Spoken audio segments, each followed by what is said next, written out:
Iya, kok beda ya? Sebenarnya lebih karena Maksud saya ketemu bilang sotoy. Bang Sidik di atas itu.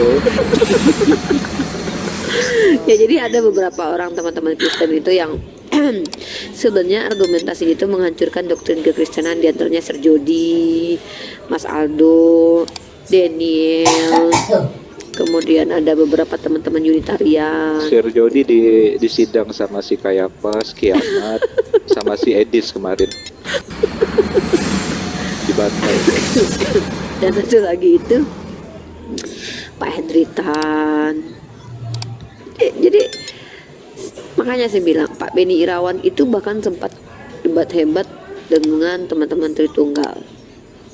Itu kita punya loh teman-teman Kristen yang dari kalangan subordinat, Unitarianan, atau kita tuh hebatnya itu dengan oneness dan Tritunggal. Kalau dengan subordinat, Unitarian, Siapapun yang mengajarkan Tritunggal wajib dilaporkan ke polisi. kenapa? Kata Pak Hendritan. Kata Pak Edi. Iya, penistaan kepada Tuhan katanya. Jadi gitu. Jadi gitu ya. Jadi saya punya beberapa nama-nama yang saya mengklasifikasikan memang teman-teman Oten. Teman-teman Oten yang betul-betul jadi teman itu ya salah satunya Mas Aldo. Banyak saya dapat literasi-literasi yang cukup akademis sih. Maksudnya itu dia bahkan mengatakan bahwa Elohim El itu dulu adalah nama berhala. Ada datanya itu. Mas kan lagi ini Mas Saha. Oke, Mas Aha. Oke. Mas Saha sudah anti Tritunggal nih. Bentar lagi semua pasien Anda, Dok. Ya. Ini ada Lopo nih. Ini pasiennya Bang Ali nih. Ya, Masa si Mas Saha Bang Aldo lain. Mas Saha menyamakan Tritunggal dengan dewanya Hindu. Hindu 3 juga bang, sama kan? Kan 3 pribadi juga itu. Trimurti. Tritunggal Iya. sama Trimurti disamain. Nah, Ya, jadi saya mau memperkenalkan dulu sama Bang Yazid dan Bang Ali sebagai yang satu manajemen ya, di bawah manajemen saya. Bang Yazid terpaksa ikut manajemen saya. Ada beberapa teman Kristen itu yang tidak boleh kalian anatema. Oh iya. Sebenarnya. Dan saya itu karena jangan kalian Kenapa saya anatema. dinaikin Uni? Ya karena kamu minta naik. Mau Padahal- Iya. Nih, Uni, sebelum saya turun Uni. Padahal kamu kangen Sebelum sama saya saya kan? turun, saya tunggu dulu bang. Nggak Aku mau kerja tunggu. nih. Nggak mau Saya tunggu. cuman mau nanya satu sama Uni. Kenapa lah kau cantik kali Uni? Karena kau jelek.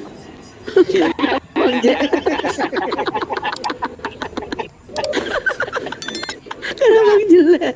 Betul Saya itu. turun lagi lah, cuma mau nanya itu doang. Minta naik dia loh.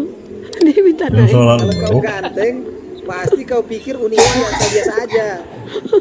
Makanya aku bilang bang, aku penasaran kenapa lah Uni ini cantik kali. Karena Bang Apa jelek. resepnya? Itu doang. Eh, Itu doang. Udah. tetap Uni yang muslimah ini nggak mau sama Bani Puluh. Nggak usah Dia tanya-tanya. nggak kesana arahnya bang. Dia Iya. nggak kesana arahnya. Kalau Dia nggak kesana iya, arahnya. kalau mau ganteng Nggak. sunat dulu kamu. Dia bukan masalah kesana sunnah atau enggaknya. Dia nggak kesana arahnya. Saya cuma mau mengatakan bahwa Uni ini cantik itu doang. Nggak kemana-mana. Itu aja bahasa saya. Iya. Ya kalau ganteng itu bukan Uni tapi udah. Si lopo. Aduh aja. Ya silakan Mas. Kalau ganteng bukan Uni namanya. Udah. Bang Mas Dia mau Saha, tahu aja. lebih duluan Tritunggal atau Trimurti Hindu? Tritunggal. Apa ya? Nggak tahu. Trimurti lah. Iyalah, Hindu itu agak lebih duluan ada daripada Tritunggal. Iya. Lebih jauh lagi tuh Sama-sama ada tiga pribadi. Osiris, ada Dewa Mitra. Jadi ternyata Bang Mas Saha, seluruh Ya. teologi pagan-pagan yang kuno-kuno itu, apakah Mesir, Assyria ataupun Romawi sampai kepada Hindu itu konsepnya sama semua. Semua menyembah atau mempresentasikan Tuhan itu dalam tiga hakikat, tiga pribadi satu hakikat, atau tiga pribadi. Semuanya itu jumlahnya tiga, semua jumlahnya tiga. Ada kemiripan yang tidak bisa kita elakkan.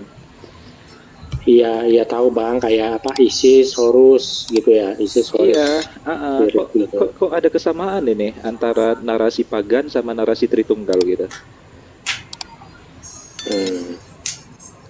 Ya kan Islam juga ada Allah Jibril Muhammad Bang. Mana ada? Beda. Allah Jibril Muhammad kan Jibril juga tuh ya kan. Jibril Saling malaikat. berkaitan.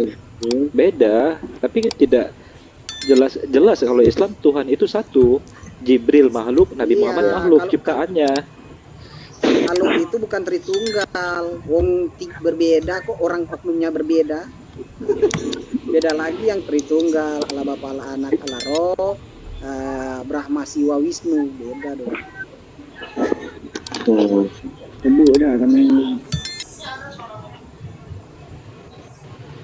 Jadi bagi Bang Masaha Tritunggal itu masih Bang Masaha imani sebagai konsep keimanan Bang Masaha. Aku nggak setuju kalau Roh Kudus itu dikatakan pribadi gitu. Jadi Mantap. Kalau firman kalau firman itu aku bingung sebenarnya Bang. Itu nggak ada firman Bang yang Masaha. terjadi. Gini Bang Perjanjian lama Masaha. nggak ada satupun. Bang Masaha. Nggak ada satupun pengajaran dalam Taurat bahwa firman itu adalah Tuhan. Nggak apa-apa seandainya mau diyakini bahwa firman itu adalah Allah, maka ketika Tuhan berkata, firmanku akan kutaruh di dalam bibirnya, maka Yesus ada di mulut Daud. Kalau Yesus adalah firman dan kata Tuhan dalam Mazmur bahwa ulangan bahwa firmanku akan kuletakkan di mulut para nabi, maka artinya Yesus lagi nongkrong di mulut para nabi, kan mungkin gitu. Iya. Iya, kalau buat aku sih sederhana banget ya. Ya Yesus itu ciptaan baru. Jadi saya nggak ngerti maksudnya frase firman menjadi daging, terus terang saya nggak paham ya itu ya.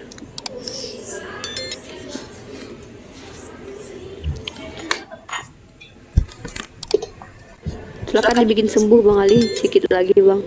Ya jadi intinya begini. Udah Intinya lama begini. Apalagi Ya, yang harus jadi dipertahankan? Apa yang harus dipertahankan dari ketidaknyamanan Abang meyakini konsep itu apa? Ya itu aku apa namanya? Aku terima kritik Islam tentang Kristen, kalau Kristen tuh harus sunat. Aku terima Islam benar gitu. Tapi Oh, sunatnya jadi juga Bang jangan Masaha ada takut Islam. disunat.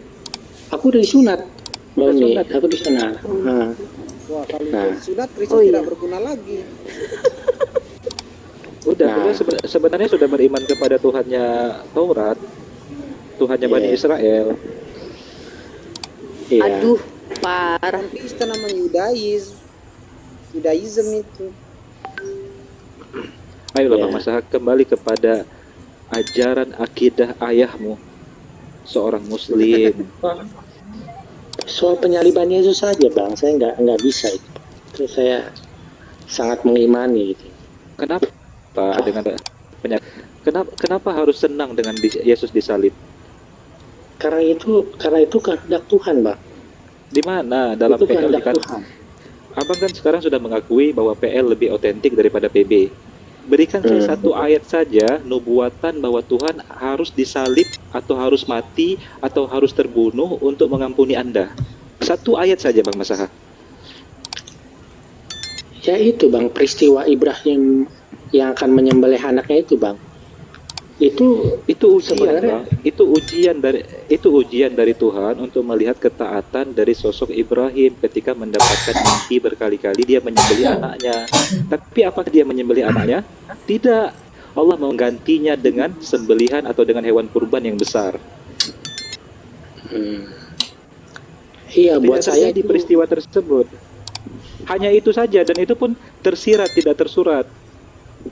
Yang tersurat ada nggak satu saja bahwa Tuhan Bani Israel mengatakan bahwa dia harus mati terbunuh untuk mengampuni manusia.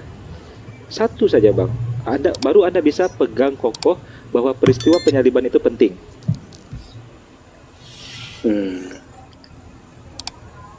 Iya Bang, jadi gini, jadi aku tuh sering bilang tuh kalau ada pola Bang, ada polanya gitu.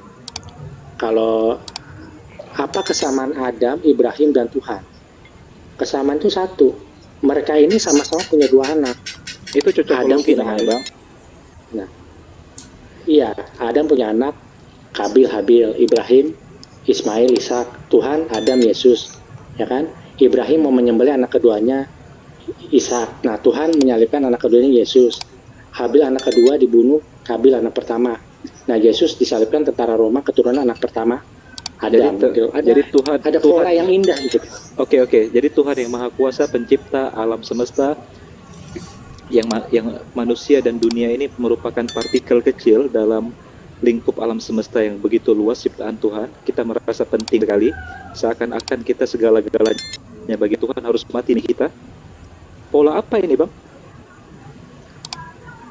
Ini Bang, Yesus itu bukan Tuhan Bang, bukan Tuhan sang pencipta, bukan. Sang pencipta itu Bang. Tapi Tuhan itu tidak bisa dia. Yesus itu tidak mewarisi dosa buah kudi.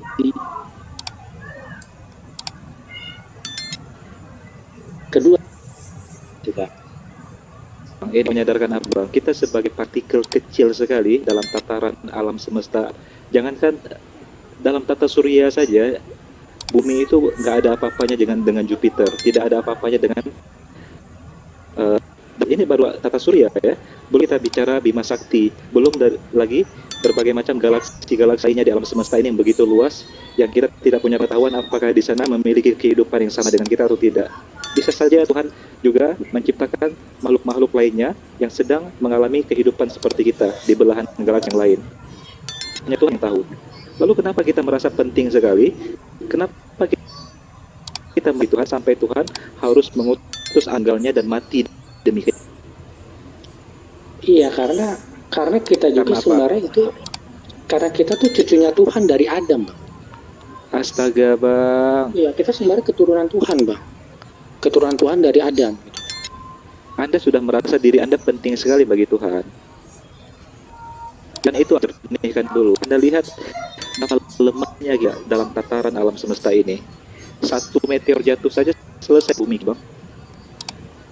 Gak ada apa-apanya kita hanya daging yang tidak bisa tahan kalau kena goresan benda keras, langsung robek kita Bang.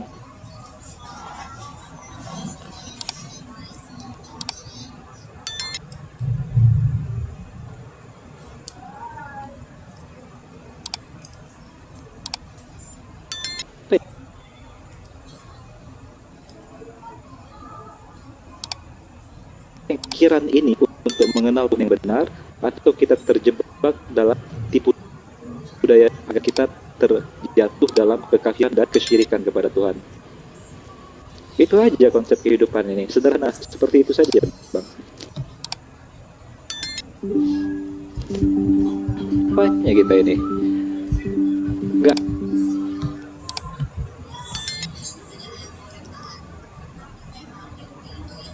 ada kebiasaan kisah Adam ini adalah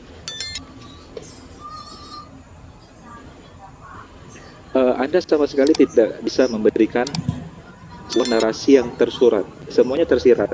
Sebuah yang Bang Mas Bang sekarang. Adam siapa, anaknya menyembelih anaknya. Begitu juga Tuhan harus mengorbankan anak tunggalnya, anak kedua Tuhan ya Yesus menurut Anda. Itu imajinasi, Anda bangun di atas imajinasi semua. Tetapi ketika di dalil tersurat bahwa Tuhan telah menuliskan bahwa dia harus mati, dia harus terbunuh, dia harus dihinakan agar Anda selamat dengan kematian tersebut, mana tidak ada. Jadi kita sebenarnya beragama, berkeyakinan, beriman di atas imajinasi atau di atas kitab suci.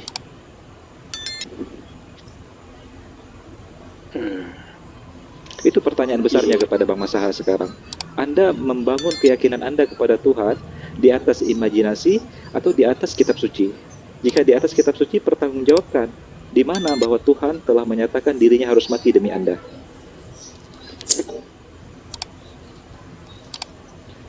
Iya, ini kan, iya, teori itu kan juga landasannya itu kan dari data, Bang. Benar nggak? Iya, datanya mana yang mengisyaratkan bahwa Tuhan harus mati? Ya, peristiwa Kabil dibunuh Kabil itu data kan? Dari makam Ustadz, bentar Ustadz, saya lagi cari poin. Ustadz, ini kalau Ya. dilihat dari Matius, apa ya? Di Matius. Iya. Langsung. Ya kan?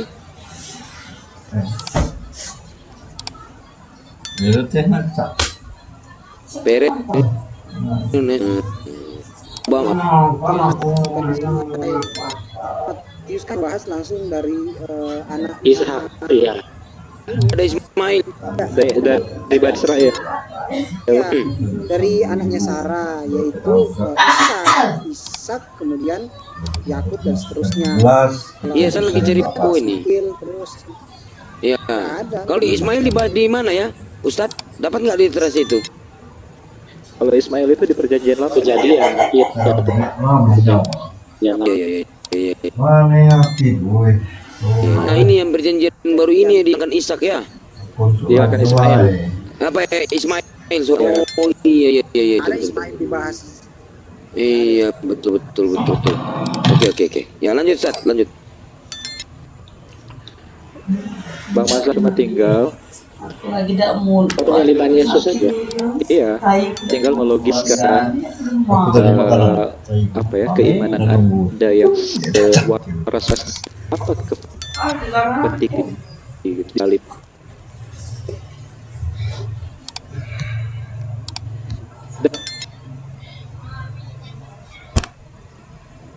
Apa dari gitu?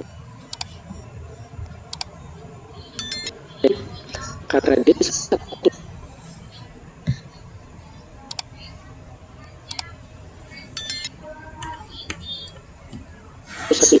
untuk menghapus dosa waris itu, dosa waris buah. Apakah Tuhan serendah itu, Bang, untuk mengampuni saja dia tidak? Mungkin ini kejahatannya agak serius, pelanggaran dosa waris. Jadi kan Kalau memang dia tidak ada satu manusia pun yang pantas disalib, Bang, kecuali dia. Pas Muhammad Begini. juga karena Adam gitu. Baik, oke. Lalu begini, jika penting sekali peristiwa penyaliban itu bagi Bang Masa, saya mau tanya satu hal. Dalam Lukas 23:34, Yesus berkata, ini tinta merah ini perkataan Yesus. Wahai Bapa, ampunilah mereka, sebab mereka tidak tahu apa yang mereka perbuat. Iya. Ada pertanyaan di situ. Yesus berdoa kepada Bapa, kepada Tuhan, agar Tuhan mengampuni orang-orang yang menyalibnya. Jadi saya bertanya kepada Anda, jawab dengan jujur. Orang-orang yang menyalib Yesus masuk surga atau tidak?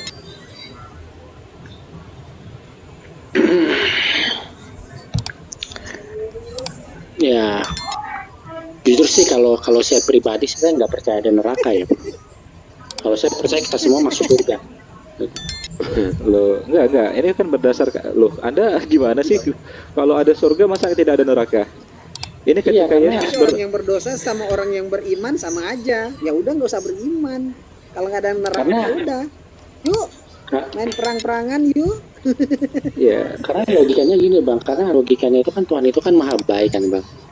Ya kan, Bang. Ya. Nah, jadi Tuhan itu menghukum manusia itu nanti Tuhan menghukum itu dengan kebaikannya, bukan dengan kemarahannya. Jadi di surga nanti nih tetap akan ada orang-orang yang menangis gitu. Tapi mereka ini menangis karena kebaikan Tuhan gitu, nggak nyangka mereka akan masuk surga gitu, kira-kira. udah fix. Bang Masa ini membangun narasi imannya di atas imajinasi, saya lihat. Ya enggak. Ya sebenarnya neraka juga imajinasi loh, Bang. Ini kan baru katanya akan ada neraka ya Oh, kan. katanya kan tertulis dalam kitab suci, Bang. Iya. Tapi kan belum ada orang yang meninggal, masuk neraka, terus hidup lagi, terus nanti memberikan kesaksian, kan belum ada. Ya Benar ya? udah, mati aja dulu terus lihat. Oke, jadi pertanyaan saya kan agak berat ini, bahwa ketika Yesus memohon kepada Tuhan agar orang-orang yang menyalibkan dirinya itu diampuni, mereka diampuni tidak?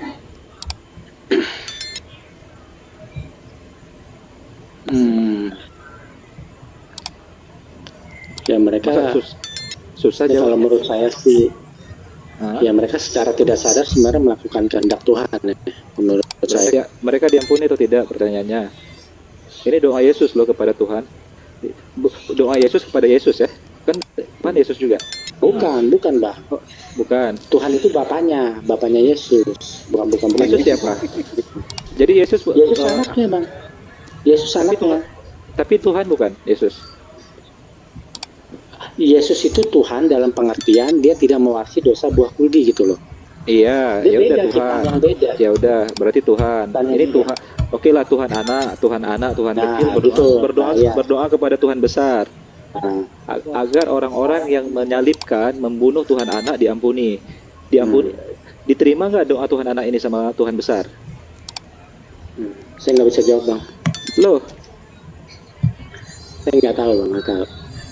masa Tuhan besar nggak mau mendengar doa Tuhan kecil?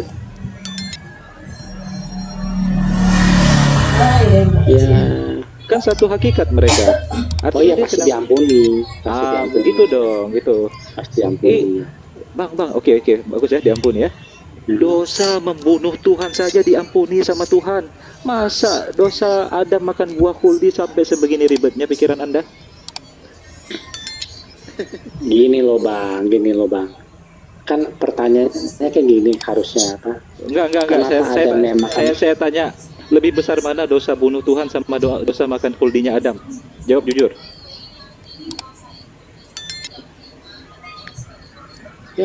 Ya pembunuhannya dosa berat ya. Bagus.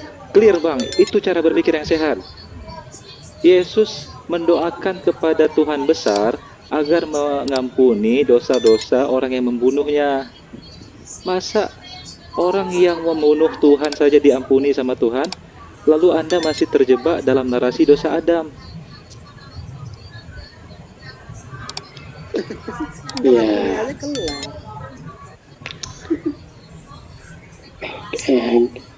Gimana ya bang? Gimana? Masuk nggak narasi saya? Jujur. Soalnya ini satu memakan buah kuldi itu dan melakukan pembunuhan itu perbuatan yang mempunyai output yang beda sih bang. Apapun outputnya bang, secara manusiawi dengan logika yang waras dan sehat, Anda katakan dengan jujur bahwa dosa membunuh Yesus, membunuh Tuhan anak, membunuh kecil bukan dosa sepele bang. Iya jadi Dan Anda akui itu lebih besar daripada dosa makan buahnya Adam. iya jadi yang dimaksud dosa waris itu takdir kematian bang. Takdir kematian. Mau Karena takdir sejak awal kematian, mau takdir Iya. kehidupan, takdir tidak kekal, ini membunuh Tuhan bang. Nggak ada keduanya ini dosa ini. Sampai gempa bumi terjadi, bergetar bumi, sampai orang-orang kudus dibangkitkan karena peristiwa ini, bangkit dari kuburnya. Begitu besar peristiwa ini bang. Iya kan tadi aku bilang Yesus itu satu-satunya orang yang memenuhi syarat untuk disalib ya kan, karena dia ciptaan baru tidak berbapa. Nah kalau gitu kalau misalnya Yesus tidak disalib, apa gunanya dia dilahirkan tanpa bapa dong? Apa gunanya dia sebagai ciptaan baru? Nggak ada gunanya bang. Bukan hanya Yesus bang yang dilahirkan tanpa bapa. Siapa bang? Melkisedek. Melkisedek tercatat dilahirkan tanpa bapa. Bahkan Adam dilahirkan tanpa bapa, tanpa ibu. Bukannya hanya Yesus. Lebih besar derajat Adam dong kalau karena hanya tidak ada bapa langsung kita anggap dia spesial sekali. Memang dia spesial, tetapi dia utusan Tuhan. Tetap dia datang membawa misi mengajarkan Bani Israel yang telah menyelewengkan ajarannya Nabi Musa agar kembali kepada ajaran yang benar. Itulah yang dibenci oleh para pemuka-pemuka Yahudi.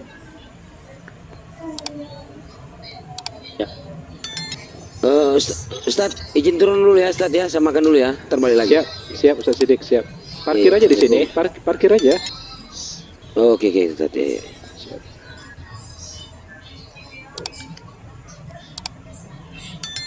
Iya, jadi gini Bang, karena Yesus itu ciptaan baru, ada kemungkinan dia itu tidak bisa mati Bang. Loh, Dia itu kekal. Melkisedek bukan ciptaan baru, Bang. Ya, itu Melkisedek ada tafsir yang mengatakan dia itu sebenarnya Syam, anaknya Nabi Nuh. Ya, Karena kan tetap ciptaan baru, bukan bersamaan dengan Adam dia diciptakan. siapa Melkisedek itu? Iya, kan definisi ciptaan baru Anda adalah bukan Adam gitu. Ciptaan pertama Adam, ciptaan baru ya kita ini kan maksudnya.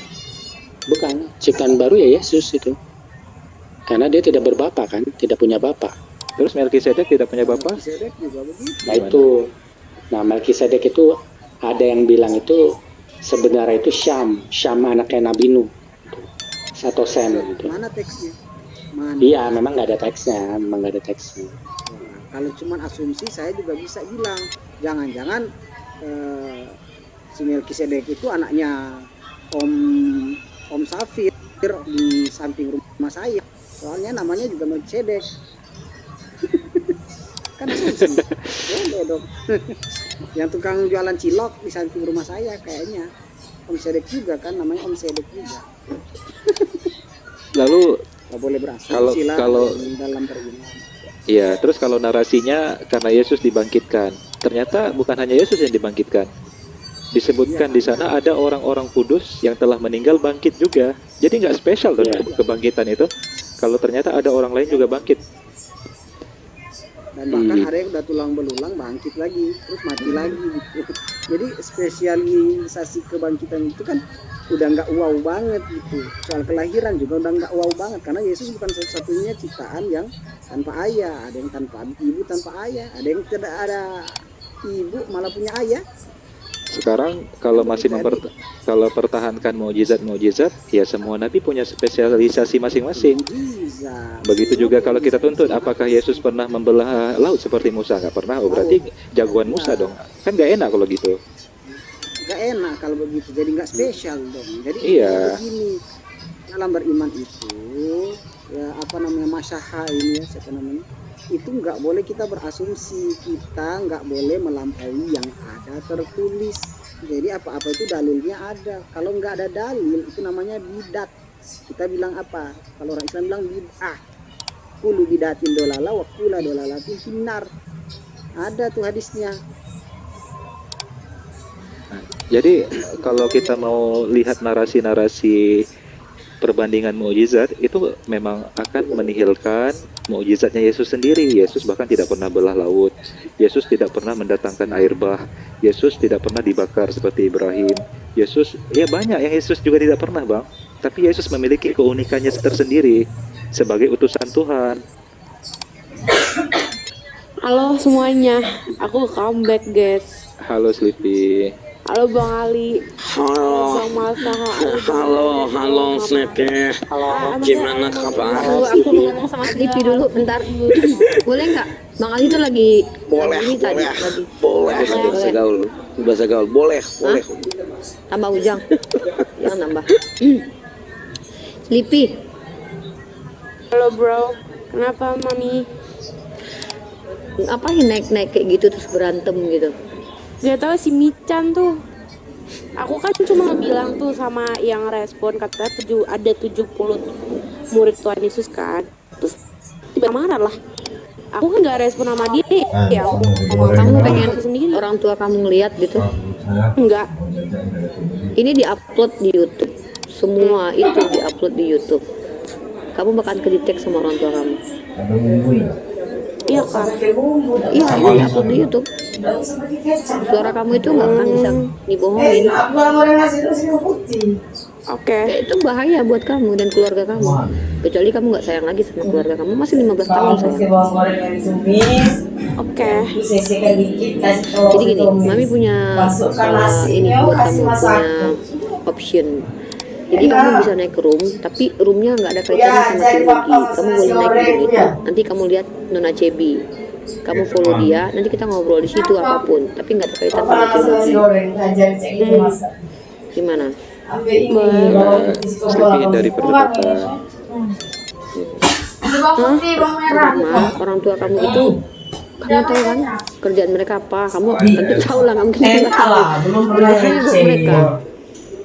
Yang kedua kamunya. Kamu ini orang-orang yang melibatkan kamu dalam ranah ini bisa kena pidana. Maybe it's better for you to have fun with Islami, okay? Oke. Yeah, you can have fun with me, but not about this, about theology. We can talk everything, but except theology, okay? Tapi kita punya room yang beda ya. Kita pindah ke roomnya Nona Cebi. Next kalau dia buka, Mami akan sedang. I think Uniriva cannot speak English. Yeah, I cannot speak English. Well, see, But- but you are. So far so good. Everything underwear.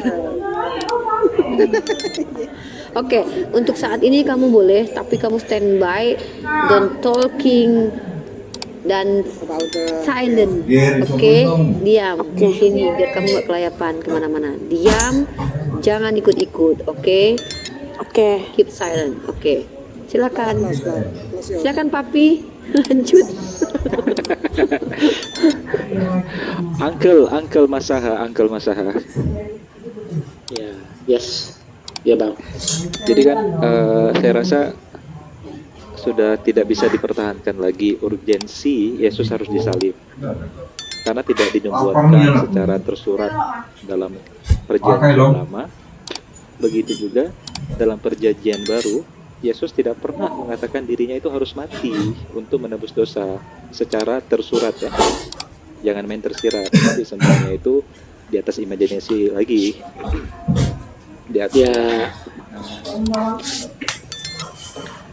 Iya, jadi tuh penyaliban Yesus itu sebenarnya itu Tuhan menyelesaikan apa yang dulu dikerjakan Ibrahim.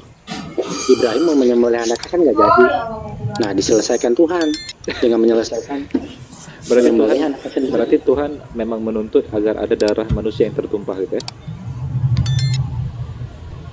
Iya, jadi gini, logikanya begini, Bang. Untuk mengembalikan kekekalan itu, ya kan, mengembalikan kekekalan yang dulu dimiliki Adam sebelum Adam buah kuldi, maka yang harus disalib itu adalah orang yang juga memiliki kekekalan, loh, Bang. Yang harus dicurahkan darahnya. Loh, sejak kapan Yesus kekal? Wong dia bertumbuh dari rahim menjadi bayi, dari bayi menjadi anak-anak, anak-anak menjadi dewasa, itu kekal Ini namanya. teori sih, Bang. Teori masalahnya kan Yesus juga waktu diangkat itu umur 33 tahun kan, masih muda banget itu. Tidak Coba. kekal Yesus, Bang. Kekal, Bang, dia Kekal di mananya, ciptaan Pak? baru. Kalau dia Artinya dia kekal, oke, kalau dia kekal, artinya dia tidak akan mengalami penuaan. Itu definisi kekal. Sedangkan, Nah, iya. sedangkan dia bertumbuh umurnya. Dia berproses natural sebagai manusia. Dia butuh makan, dia butuh istirahat. Bahkan dia lupa. Dia tidak tahu kapan musim buah ara panen, sampai-sampai dia mengutuk pohon ara yang tidak berbuah. Ketika ditanya tentang kiamat, dia berkata, anak pun tak tahu kapan kiamat, hanya Bapa yang tahu. Jadi kekekalan Iya. Yesus itu di mananya, Bang, kekekalan Yesus? Nah, itu dia. Kalau Ini kan kekal dia tidak bisa dibunuh dong, disalib. iya, artinya maksudnya dia tidak akan mengalami sisi negatif dari proses penuaan gitu loh, Bang. Apa sih itu ya, sakit penyakit, diabetes, darah tinggi gitu. Coba Sakit dia masa tidak akan mengalami. masa kalau arti Berikut, apa masa Ya gimana, Bang? apa arti kata alfa omega itu apa coba? Yang awal dan akhir. Bukan. Kok gimana sih? Yang Alfa alfa omega dan- itu tidak pernah tercipta. Oh ya betul ya. Dia sudah ada. Tidak berawal. Iya, dia sudah ada sebelum segala makhluk di jagat raya ini tercipta Betul. dan tetap ada atau tidak diketahui bagaimana kesudahannya. Setelah segala makhluk yang pernah tercipta di jagat raya ini seluruhnya mati, sedangkan faktanya Yesus Kristus lahir jutaan ya, bahkan miliaran tahun setelah segala makhluk di jagat raya ini tercipta gitu. Salah satu kontolodon, ya kan? Dan dikabarkan pula mati gitu kan. Udahlah, Sebelum hentikan ya. miliaran makhluk ciptaan sang alfa omega sejati. Gitu. Hentikanlah, aduh si Dik ini. Enggak, ini literasi. Oh, itu selain tadi. Jadi Lodon masih itu apa sih? Lodon itu apa? Jadi itu di zaman Adam loh. Itu ada. Tapi Megalodon. enggak kontolodon ada dua, tapi yang lebih lama kontolodon, Bang. lama. Aku Enggak, jangan iya. kira. Itu aduh, cuma selain.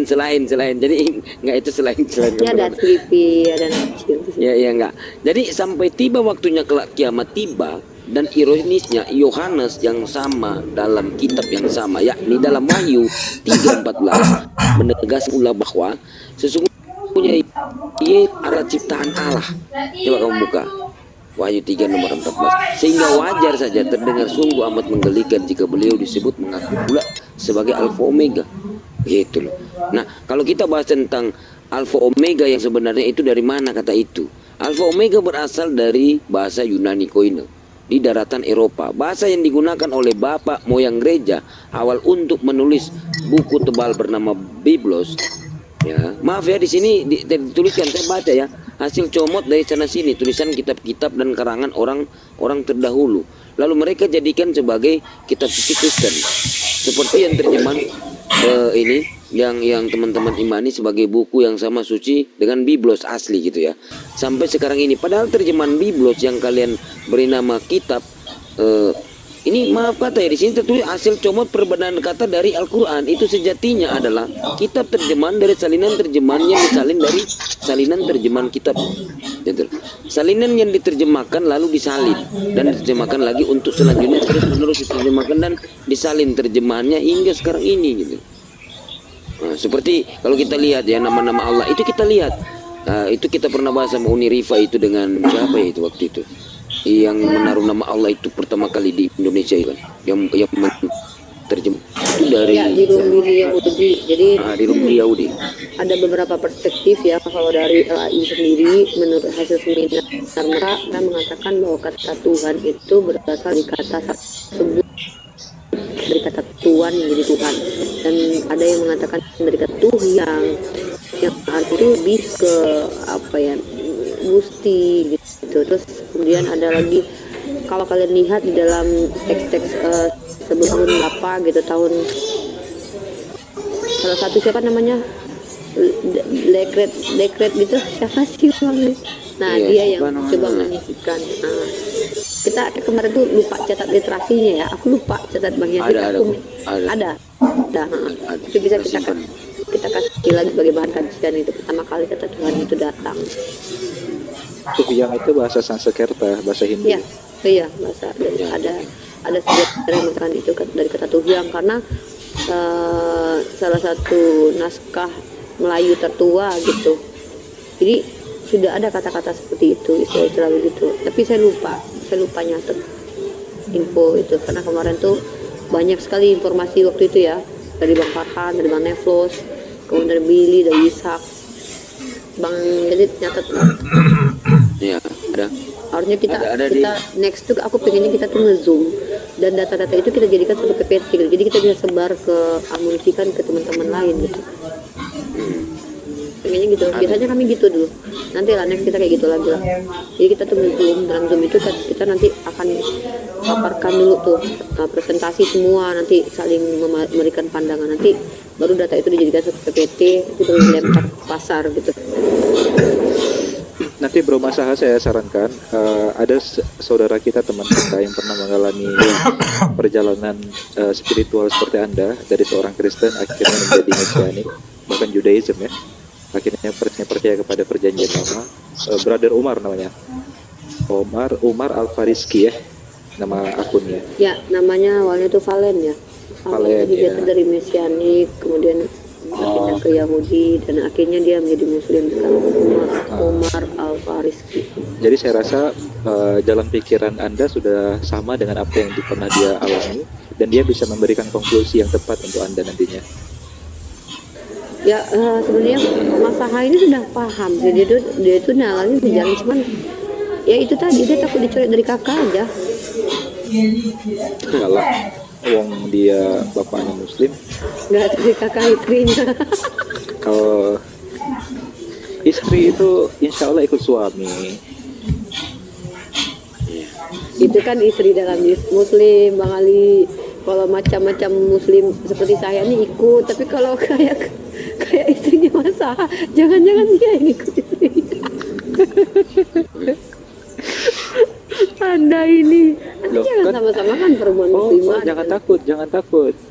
Ada janji Yesus yang mengatakan, jika kau menerima dan mengikuti Yesus, kau tinggalkan keluarga, anak binimu akan diberikan ganti 100 kali oleh Tuhan. Matius 19:29. Dan itu juga yang dikatakan oleh Rasulullah dalam salah satu hadisnya, man taraka syai'an lillah, siapa yang meninggalkan sesuatu karena Allah, hidupnya, rumahnya, hartanya, bahkan keluarganya, dia terpaksa dia tinggalkan karena Allah, karena dia memilih Allah, Allah khairan minhu, Allah gantikan yang lebih baik dari itu.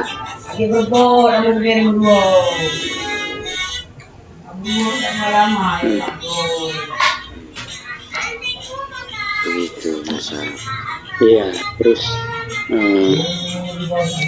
saya juga ada apa namanya, satu masalah lagi dengan Islam gitu. Apa ya? Maka itu ya, itu karena itu bukan dari garis keturunan Daud gitu.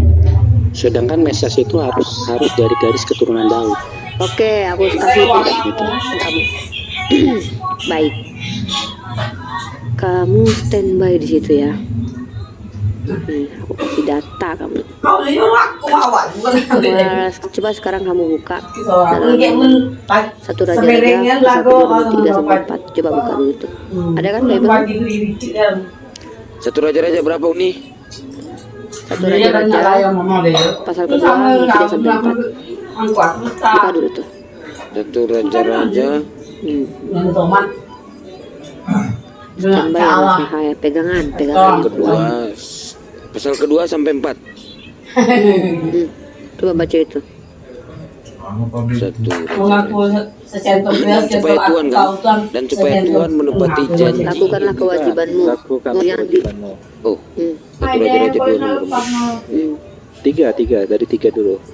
Oh, dari Ya. 3. Atau aku liatin aja lah datanya di sini. Lakukanlah kewajibanmu dengan setia terhadap Tuhan.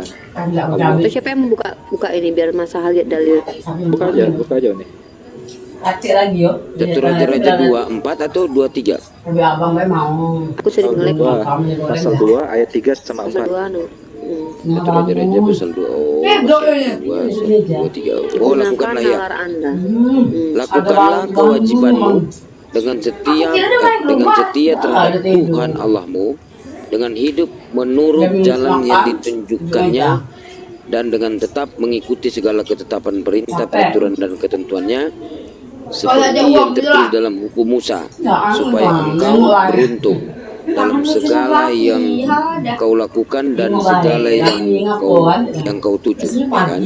Dan supaya Tuhan menepati janji yang diucapkannya tentang aku, ya kan, yakni jika anak-anakmu laki-laki tetap hidup di hadapanku dengan setia, dengan segenap hati dan segenap jiwa, maka keturunanmu tak akan terputus dari tahta kerajaan Israel. Stop. Ya. Di situ Tuhan memang memberi janji kepada Daud, tapi persyaratannya adalah keturunannya itu harus mengikuti hukum Musa, itu Quran. Sementara kalian percaya bahwa Salomo itu menyembah kepada dewa Baal dikarenakan dia dewa Kan'an, karena dia mengikuti istrinya. Jelas di situ Salomo sudah mengingkari janji yang diberikan Tuhan. Maka apakah mungkin Tuhan melanjutkan janjinya dengan memberikan keturunannya tetap sampai ke Yehuda? Makanya ada dalil mengatakan tongkat kerajaan Yehuda akan diambil dari Yehuda. Dan tolong dibaca Ulangan pasal 34 ayat 10 sekarang. Oh iya, nabi yang dibangkitkan. Sudah tidak ada nabi yang dari Israel ya. Ulangan 34 nomor 10. Seperti Musa yang dikenal Tuhan dengan berhadapan muka, tidak ada lagi nabi yang bangkit di antara orang Israel. Kok kalian percaya Yesus sebagai nabi dari Bani Israel? Jadi wajar kalau nabi itu berpindah tempatnya, karena kambing dan domba, yot dan kedar itu akan berkumpul di misbah Tuhan. Itu ada nubuatannya di kitab kalian. Cuman Bang Masa kan menutup diri dari semua ini. Ada dalil-dalilnya yang menguatkan bahwa tidak berhak lagi sebenarnya orang-orang Israel itu mendapatkan kasih sayang Tuhan, karena mereka sudah membunuh para nabi berkali-kali. Bahkan dikatakan tidak ada nabi dari Bani Israel. Kemudian kalau kita lihat domba Kedar dan Nebayot, kalian tahu kan siapa Kedar? Kedar dan Nebayot itu adalah anak Ismail. Bahkan menurut nasab baginda Rasulullah Muhammad SAW itu memang ya ada beberapa orang yang mengatakan dari Kedar. Oke, saya ngelek. Saya menerima secara literasinya itu lebih ke Nebayot. Nah, jadi kalau kita lihat ya, kalian suka pakai nubuatan kan dalam kitab kalian. Kalian baca Yesaya pasal 42 nomor 11. Baiklah padang gurun menyaringkan suara dengan kota-kotanya. Ini perikopnya kalau kalian baca. Puji-pujian tentang penyelamatan. Nyanyikanlah nyanyian baru. Apa nyanyian baru itu? Hah? Bagi Tuhan, dan pujilah dia dari ujung bumi. Baiklah laut bergemuruh serta segala isinya, dan pulau-pulau dengan segala penduduknya. Baiklah padang gurun menyaringkan suara. Yang pernah menyaringkan suara membawa lagu baru ketika itu berpindahnya Nabi Muhammad ke Madinah dengan lagu Tala'al badru alaina. Kemudian dengan kota-kotanya dan dengan desa-desa yang didiami Kedar. Siapa Kedar? Kedar itu Bani Ismail, Arab. Baiklah bersorak-sorai. Batu, aduh ngelek terus nih. Woi, kalau ngelek jangan pas jelek dong, pas cantik ya. Baiklah bersorak-sorak penduduk Bukit Batu. Baiklah mereka berseru-seru dari puncak gunung-gunung. Kalian tahu, Bang Masaha tahu, ketika Nabi kami menuju ke Madinah, yang bersorak-sorak itu siapa? Penduduk Madinah menyambut Nabi kami. Bani Kedar. Baiklah mereka memberi penghormatan kepada Tuhan dan memberitakan pujian kepadanya di pulau-pulau. Tuhan keluar berperang seperti pahlawan. Siapa yang berperang? Yesus. Pernah Yesus perang? Nabi Muhammad Sallallahu Alaihi Wasallam seperti orang berperang, ia membangkitkan semangatnya untuk bertempur. Ia bertempik sorak. Ia membangkit terhadap musuh-musuhnya. Ia membuktikan kepahlawanannya. Pertanyaan saya, Yesus pernah kayak gini? Yesus dikabul. Jadi kalau kalian lihat beberapa nubuatan, saya sebenarnya paling anti membahas nubuatan, tapi saya banyak bukti nubuatan tentang Nabi saya di kitab kalian. Nabi Muhammad 27 kali berperang selama hidupnya. Ya, betul sekali Bang Ali. Jadi kalau kita lihat lagi ada di dalam kitab mereka bahwa 1000 orang dengan onta dan keledai. Siapa penunggang onta itu? Dalam kitab Daniel. Yesus penunggang onta. Hah? Jadi sebenarnya kalau kami menggunakan cara kalian teman-teman Kristen cocokmologi itu, kita lebih menang. Kami Muslim lebih menang menggunakan kitab terjemahan kalian, bahkan kami mampu lakukan itu. Saya mampu. Tapi saya nggak perlu begitu gitu loh. Dengan adanya Al-Quran saja sudah cukup membuktikan bahwa Al-Quran adalah firman Allah Subhanahu Wa Taala. Nah, Uni, apa yang Uni bacakan tadi, Masya Allah, Sadaqallahul Adzim, semakin membenarkan apa yang Allah narasikan dalam Al-Baqarah 146. Alina athumul kitaba ya'rifunahu kama ya'rifuna abna'ahum wa inna fariqan minhum layaktumuna al-haqq wa hum ya'lamun. Sesungguhnya orang-orang yang diberikan Alkitab sebelumnya pasti mengetahui kenabian Nabi Muhammad sebagaimana mereka mengenali anak mereka sendiri. Wa inna fariqan minhum layaktumunal haqq. Tapi sebagian besar dari mereka adalah kelompok yang menutupi kebenaran. Wa hum ya'lamun. Padahal mereka mengetahui itu. Itu Bang Masaha. Jadi Uni itu kalau kita buka di Ulangan 18:15 ya, seorang nabi dari tengah-tengahmu di antara saudara-saudaramu ya, seperti Musa kan ini, akan kubangkitkan bagimu oleh Tuhan Allahmu. Dialah yang harus kamu dengarkan. Nah, di sini kalau saya lihat ya, di sini nabi yang seperti Musa. Nah, terus kita rujuk di tadi Ulangan 34 nomor 10 kan seperti Musa dikenal Tuhan. Tidak ada lagi nabi yang bangkit dari orang Israel, ya kan? Nah, kalau kita lihat nabi yang seperti Musa, ya Yesus tidak seperti Musa. Ya, pinjam HP kalau Yesus yang dia kecil nanti ya. kan sama murid-muridnya, Musa tidak. Pinjam HP Musa dulu. berperang, Yesus tidak. Musa juga ini kalau Oh, saya lihat ya, tapi dia tidak. Yesus akan bantu oleh Lukas kan. Nah, di sini kalau lihat juga di dalam Ulangan 18:18 ya, seorang nabi dia akan bang dari arah saudara ini kan, saudara mereka seperti engkau ini, seperti Musa ya, aku akan menaruh firmanku ke dalam mulutnya dan segala perintah. Tidak dengarkan diuji ya, daripadanya akan kutuntut pertanggungjawaban. Nah, di sini kalau yang lihat di nomor 20 ya,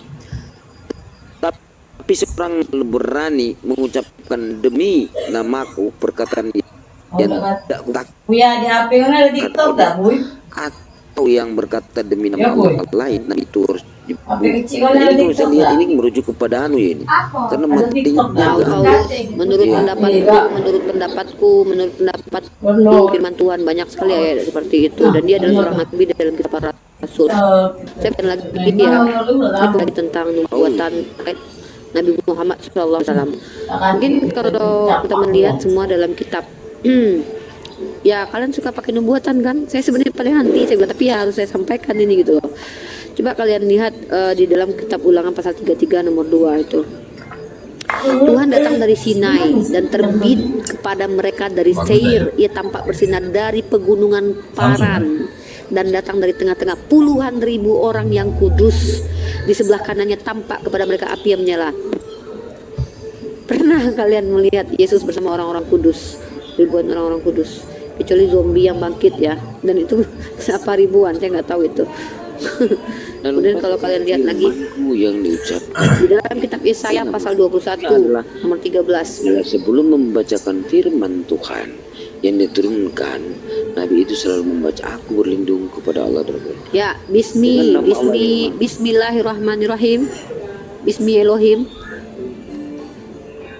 Saya lagi Saya baca, punya saya banyak nggak materi lihat tentang ini sebenarnya, tapi nggak apa-apa. Kayaknya saya harus angkat materi nubuatan Nabi Muhammad deh. Saya harus Ayo. berani ya. Soalnya saya malas sebenarnya. Bismillahirrahmanirrahim Bang Masaha. Kita segerakan malam ini. Ayo Masaha. Ayo, asyhadu insyaallah. Alasan apa lagi Bang? Semua hujah telah ditegakkan atas Anda. Jika Anda tidak menerimanya, Ini Anda bertanggung jawab untuk diri Anda. ya, Muhammad itu kan keturunan dari Ismail kan, ya kan. Ya, Sedangkan zaman dulu itu pada waktu Tuhan memperkenalkan dirinya dengan Musa, dia menyebut dirinya Tuhannya Abraham, Ishak dan tidak yang Ismail itu anaknya Abraham. betul kan, ya harusnya kan disebut doang apa Ibrahim, Ismail, terus anaknya siapa gitu. Tapi Nah, enggak penulis itu masa itu makanya di dalam Yeremia 8 nomor 8, pena palsu telah merubah Taurat. Jadi itu jadi pertanyaan lo buat kamu. Jadi jangan kamu pikir yang Taurat, yang perjanjian lama yang kamu pegang sekarang itu adalah memang valid dari Tuhan, tidak ada perubahan. Karena pena palsu telah merubah loh. Begitu. Kenapa? Coba kamu lihat buktikan di perjanjian baru. Kok Ismail nggak ditulis? Itu anaknya Abraham loh. Kalian berani-beraninya gitu menghilangkan itu silsilah. Padahal itu anaknya loh. Kalian sendiri mengakui. Coba nggak? Logika nggak kalian ini? Iya kan? Itu sejarah loh. Nah, Bang Masaha, kalau kita mau bicara kontradiksi perjanjian lama itu parah Bang. Mulai dari kontradiksi angka, kontradiksi nama, kontradiksi tempat. Nah, ini ada yang menarik Bang Masaha buat Anda ya. Coba Anda kira-kira ini masuk akal nggak? Saya kasih data kepada ini yang Nih, masa Tuhan kasih seperti ini ya? Ntar.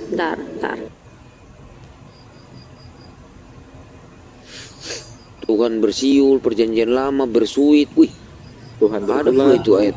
Iya. Itu bisa kau lihat itu masa Yesaya berapa itu yang saya buka. Tuhan bersuit, Tuhan bersiut. Bersuit gimana pula itu bersuit? Wah, Balik setelan, dibalik. Sekarang gini, jika Tuhan memang Balik. memberkati bangsa Israel, lihat apa yang mereka alami sepanjang sejarah. Ya, betul. Duh, ngelek lagi. Ngeleknya. Bang Sidik buka ini dong. buka berapa?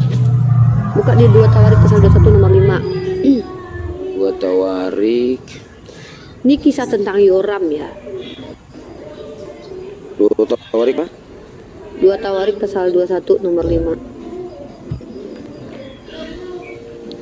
Halo, selamat malam bapak-bapak, ibu-ibu. Itu Ya, iya Silakan. bang. 2 Tawarik 215. 2 Tawarik 21 baca dulu. Yoram berumur 30 tahun ya. Ya, coba baca dulu baca itu. Yoram berumur 32 tahun pada waktu itu ia menjadi raja, Kecilin dong, Say. dan 8 tahun lamanya ia memerintah Yerusalem. Hmm. Ia hidup menurut kelakuan raja-raja Israel, seperti yang dilakukan. Tunggu. Ini Yoram itu dia berumur 32 tahun ketika dia baru jadi raja, dan dia menjadi raja selama 8 tahun. Otomatis dia meninggal di umur 40 tahun kan. Oh iya. Nah, tahu-tahu anaknya jadi raja 42 tahun. Umur anaknya jadi raja menggantikan dia itu umurnya 42 tahun. Biji mana ceritanya? Hah? Iya. Banyak itu nih kalau saya buka. Jadi biji mana ceritanya? 2 Tawarik. Aduh ya Allah ya Rabbi. Iya, astagfirullahaladzim. Iya 2 Tawarik pasal 215. Bawel. Nanti aku cek ya. Enggak, sekarang aja biar Bang konfirmasi sekarang. 2 Tawarik berapa nih? 2 2 Tawarik pasal 25. Baca pelan-pelan. Banyak kalau lihat Yang parah tuh banyak, yang parah nanti. Ini belum yang parah ya, nanti saya kasih ada yang paling parah nanti. Ini masih ece-ece lah ini. Masih ece-ece. Masih main-main ini. Ada juga unik di Esra 2 nomor 5 vs Nehemia 7 nomor 10. Dalam Esra jumlah anak Ara tertulis 775 orang. Kalau itu masih bisa jawab, mereka masih bisa jawab. Mereka bilang itu pakai ukuran dari mereka itu berbeda-beda. Itu mereka masih bisa. Jangan pakai itu, pakai sesuatu yang nggak bisa mereka bantah itu dalam ranah akademis mereka tuh diakui kalau itu human error itu. Human error ya. Yes, itu nggak bisa dibantah itu. Yoyakim tertulis 345. Kalau Yoyakim itu juga parah juga itu parah banget juga. Ada beberapa saya lebih suka sebenarnya critical text karena menjelaskannya kepada orang yang IQ-nya pun agak tinggi, jadi susah kita karena nggak mudah dipahami. Jadi ini untuk orang ya saya anggap Bang Masaha ini termasuk yang pintar lah ya. Makanya kita kasih yang materi critical text ini. Saya punya nanti beberapa, nanti saya sebarkan di grup aja lah.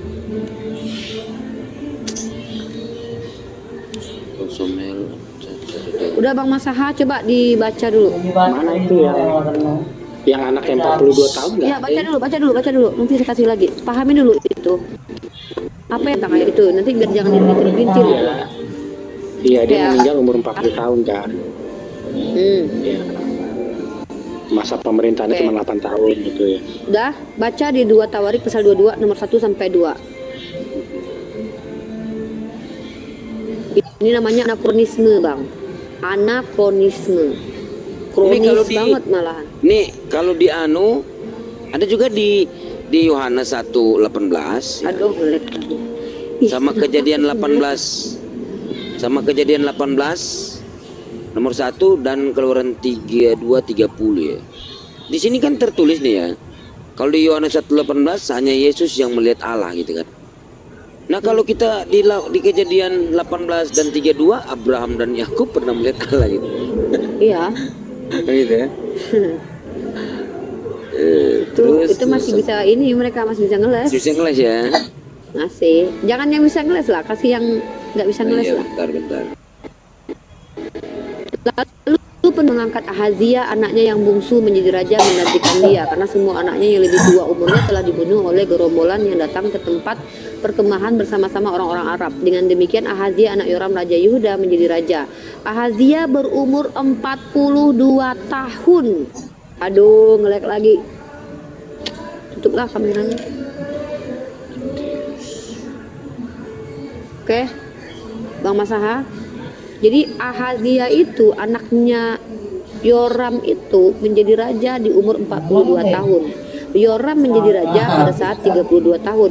Dia menjadi raja selama 8 tahun. Habis itu dia meninggoy di umur 40 tahun. Lah kok anaknya jadi raja umur 42 tahun? Yang betul aja lah. Kayak mana itu? Belum lagi anak-anaknya yang tua coba. Ya, Itu harus Anda baca buka dulu ya Uni. kemanapun. Hah? Ya harus baca dulu pasal-pasal sebelumnya gitu. Takutnya salah.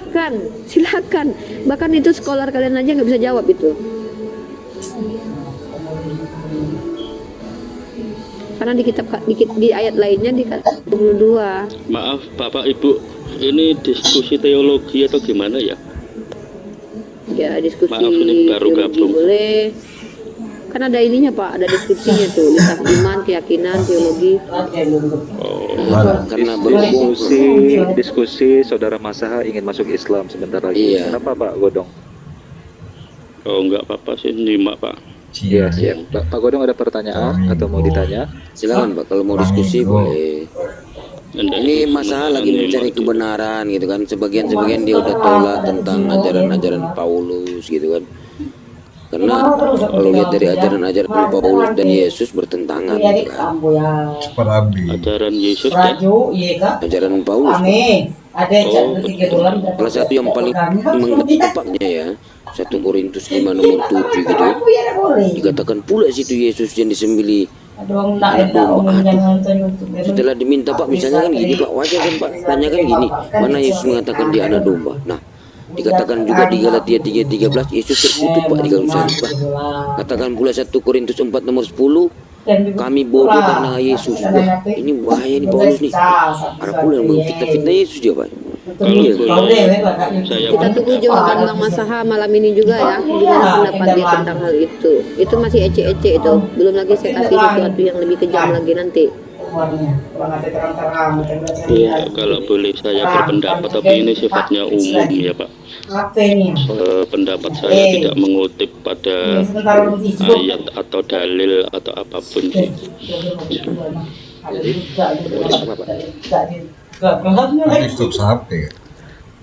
Kalau Bapak tidak mengutip ayat dalil, mengutip apa?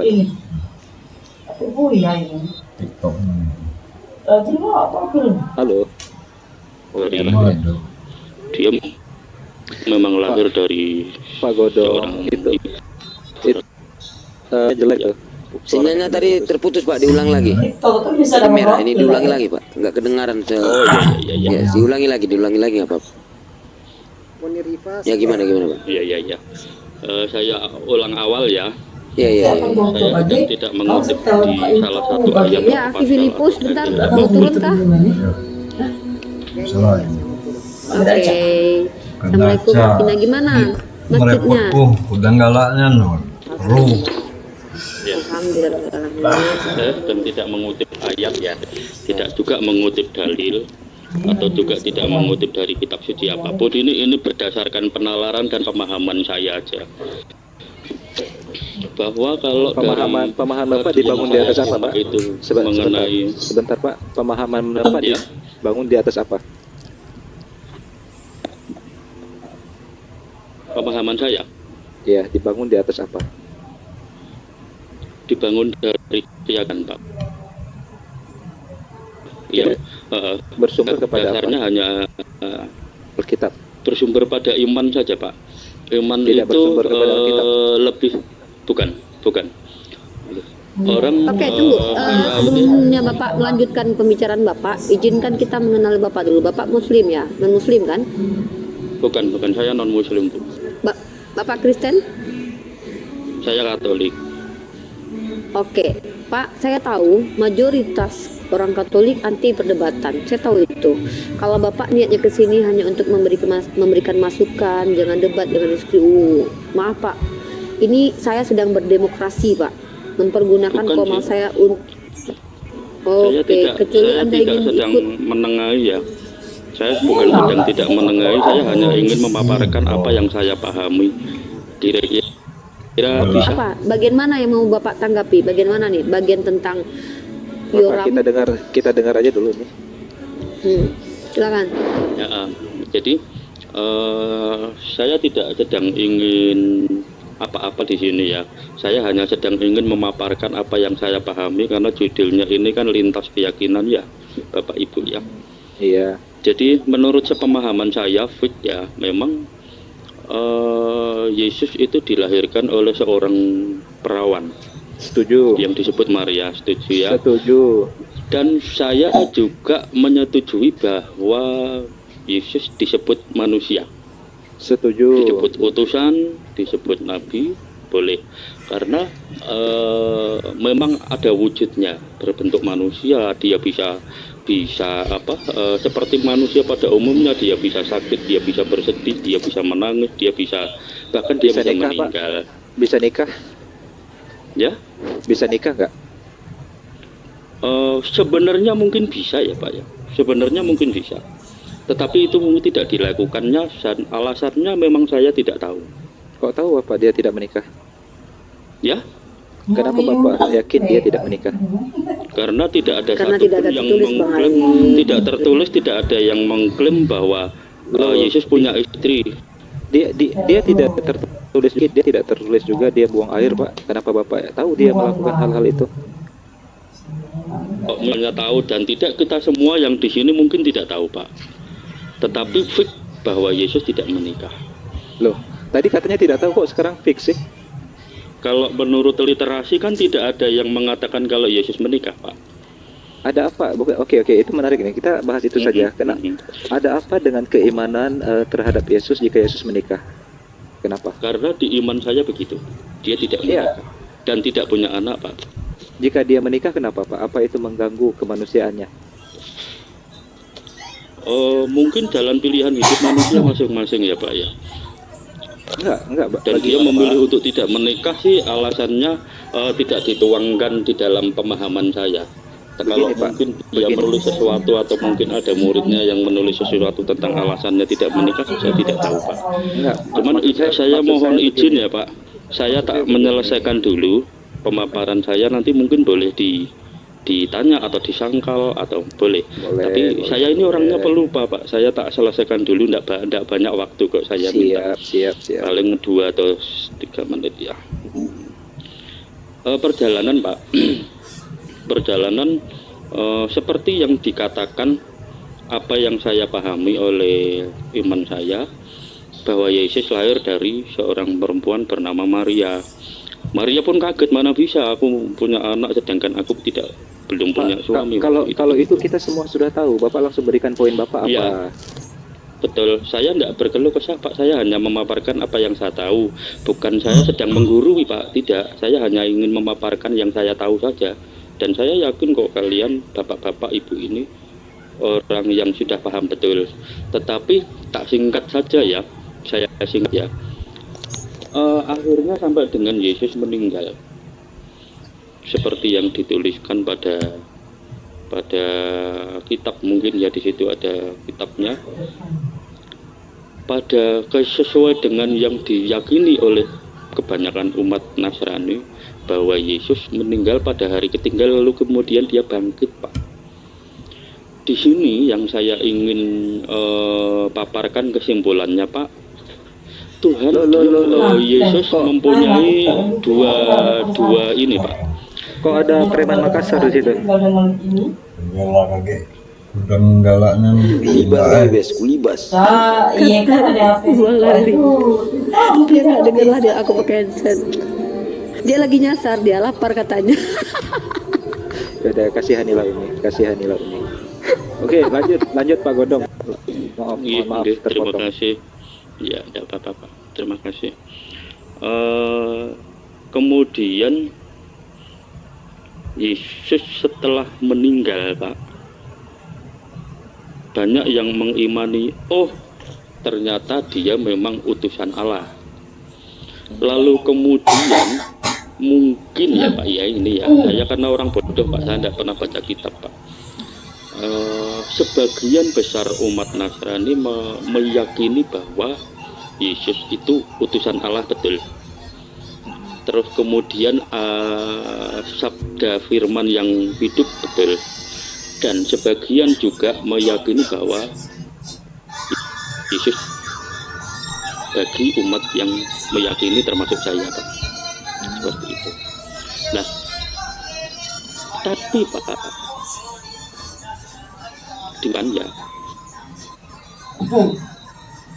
Tuhan Pak itu Pak, kalau raganya menjadi manusia tidak bisa kalah lagi kali orang yang menyaksikan hanya itu bahwa dia manusia. Kenapa manusia kok Tuhan kok bisa mati, lalu kemudian kenapa dia harus berdoa? Ya ketika mati lalu kemudian bangkit, dia bersama lagi sama bapaknya. Bangkit itu raganya dia mempunyai hak prerogatif untuk mengaku Tuhan Pak. Memang seperti yang diyakini oleh umat-umat Nasrani pada umumnya seperti itu. Waktu dia bangkit atau dibangkitkan Pak? Bahasanya lebih cocok yang mana? Dia bangkit atau dibangkitkan? Kalau dia memang bangkit Pak, memang seperti yang sudah difirmankan bahwa memang dia suatu ketika nanti dia itu mati, dia akan bangkit dan turun. Bangkit dengan tubuhnya bangkit dengan tubuhnya atau bukan? Dengan apa Pak? Dia bangkit dengan tubuhnya atau tidak dengan tubuhnya? Dengan tubuhnya atau hanya rohnya saja gitu? Ya. Kalau yang saya pahami Pak, itu sama tubuhnya Pak, karena tubuhnya pun tidak ketemu Pak. Berarti Anda menyembah tubuhnya dong?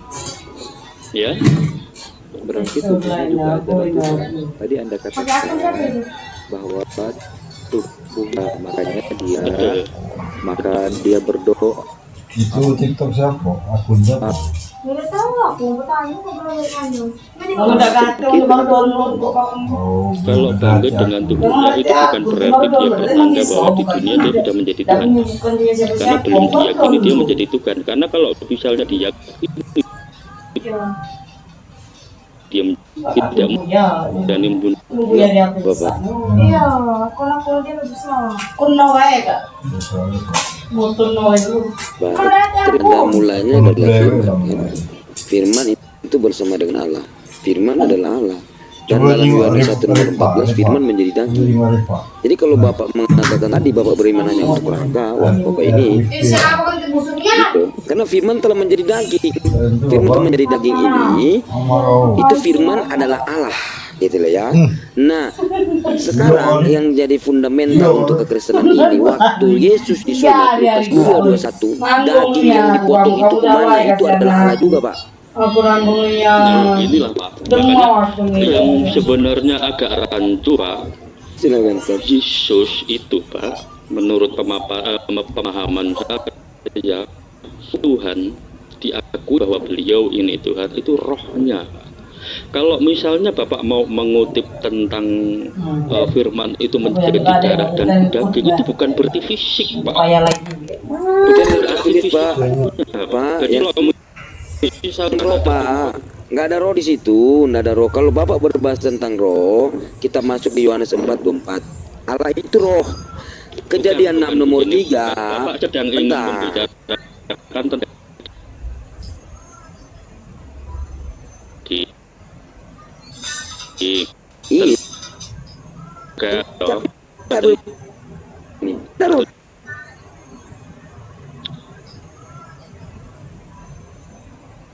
nggak ada.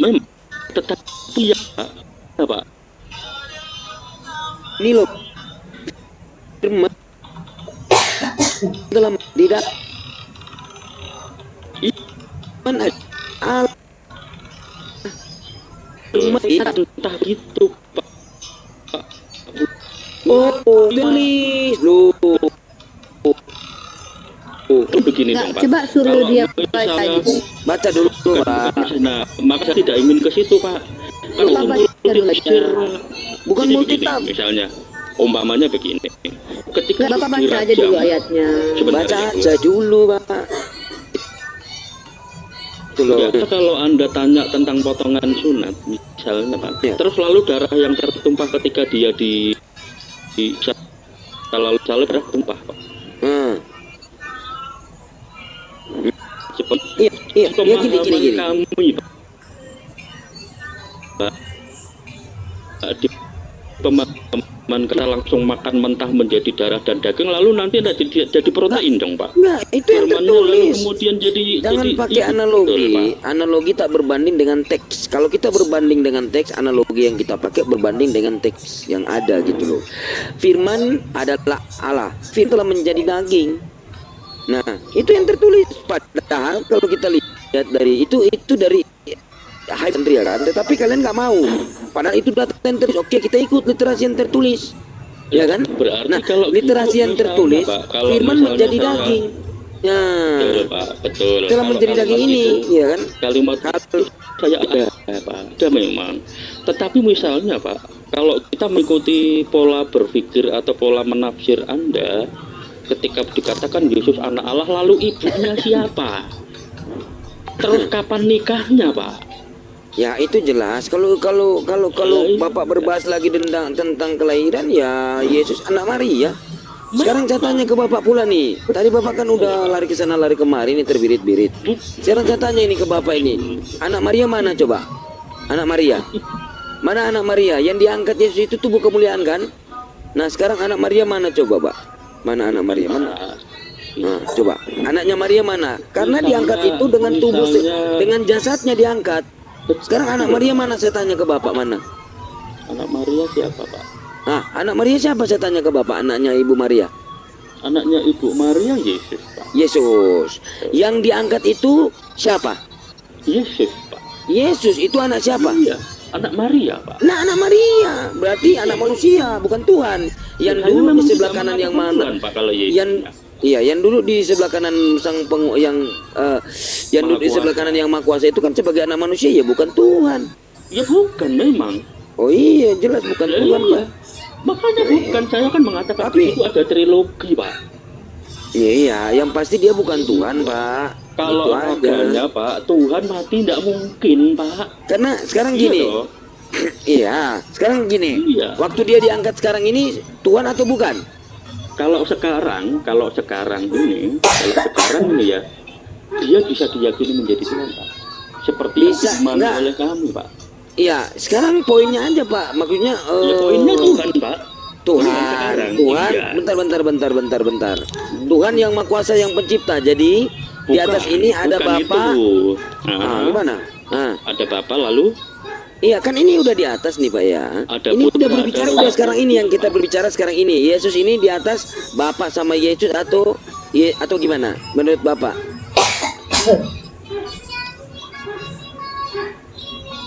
Menurut Bapak yang di atas ini, yang sekarang ini, Bapa sang pencipta sama Yesus atau bagaimana? Silakan. Itu menurut pemahaman saya ya, saya sedang tidak ingin berdalil atau tidak ingin mengutip ayat suci ya, kitab-kitab suci ya. Yang saya pahami begini, Pak. Ini setelah ada ending seperti ini kan kita baru tahu kesimpulan. Saya baru tahu kesimpulan bahwa Allah tetap sang pencipta tetap ada Bapa namanya, Pak. Lalu kemudian dia menurunkan roh masuk ke dalam raga dalam diri seorang Yesus, Pak. Itu disebut utusan, oke, Pak. Kemudian dia berfirman dalam Pak, yang sekarang ini, Pak, yang sekarang ini. Jangan dulu berbicara udah lalu, yang sekarang ini aja. Yang sekarang ini di atas ini Bapak sama Yesus atau bagaimana menurut Bapak? Setelah dia pulang kan duduk di sebelah kanan Allah Bapa, Pak. Judulnya itu, Pak. Ya, Judulnya itu, Pak. ya memang Berarti bukan sebagai sang manusia. pencipta, Pak. Dia bukan sang pencipta. Aja, iya, oke. Yang Jadi menciptakan kan Yesus itu lahir pada dia sudah masuk ke perjanjian baru, Pak. Kalau menurut saya, tapi saya tidak akan ke situ ya. Ya, jadi Tetapi- menurut Bapak sekarang Assalamualaikum Menurut saya- Pak Zia. Itu Bang Yazid sapa dulu Pak Zia itu. mana? Gak kelihatan ini. Udah naik apa belum Muhammad Zia? Assalamualaikum Ya Ustaz. Pak Zia, ini topik tentang Yesus. Who is Jesus Pak Muhammad Zia? Gak kelihatan ini di room saya, di komal saya kosong. Udah naik ya ini? Belum. Belum kan? Iya. Nah, ini Bapak saya tanya nih, Pak. Yang saya tanya yang sekarang ini, yang di atas di surga ini, Bapak dan Yesus atau bagaimana menurut Bapak itu? Bapak dan Yesus, Pak. Bapak Oh, dan jadi dua yang di sana. dua. Oh, jadi dua yang di sana. Jadi waktu yang di dianut oleh umat Kristiani itu Pak ada trilogi, Pak. ya. Ketika Ya, kita itu keyakinan mengikuti Bapak. perjalanan Ya, Yesus, ya. itu keyakinan Bapak. Ya. Nah, yang saya tanya sekarang yang di atas ini sekarang, ya kan? Ya, Bapak dan Yesus gitu kan. Nah, Iya. yang lebih maha kuasa ini Pak, Bapak atau Yesus yang sekarang ini menurut Bapak, keimanan Bapak yang di surga Maha sekarang? Kuasa Bapak, Pak. Oh. Tapi Yesus mempunyai hak prerogatif kepada umatnya karena ada tertulis begini, barang siapa datang pada Bapa tidak akan nyampe kecuali melalui saya. Saya itu. Nah, oke. Jadi, Seperti itu, Pak. Heeh. Nah, Jadi sekarang saya tanya juga Kalau tentang tidak roh. mengunci, bagaimana di sini. Ya, Itu ya. yang menjadi perdebatan kucing garong ini begini, Pak. Ya, enggak masalah. Enggak, kita kan berdua aja, Pak. Nah, sekarang Karena gini, Pak. dia mempunyai hak prerogatif di situ, Pak. Iya, udah. Itu iman Bapak. Yang sekarang saya cari poin di sini. Roh ini ada di mana? Ada di dalam Yesus, ada di dalam Bapak atau di luar kedua-duanya nih? Ya.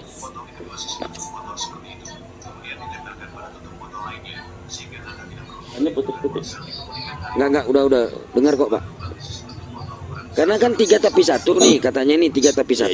Alhasil juga saya cari poin roh ini ada di dalam Bapa, ada di dalam Yesus atau di luar kedua-duanya nih.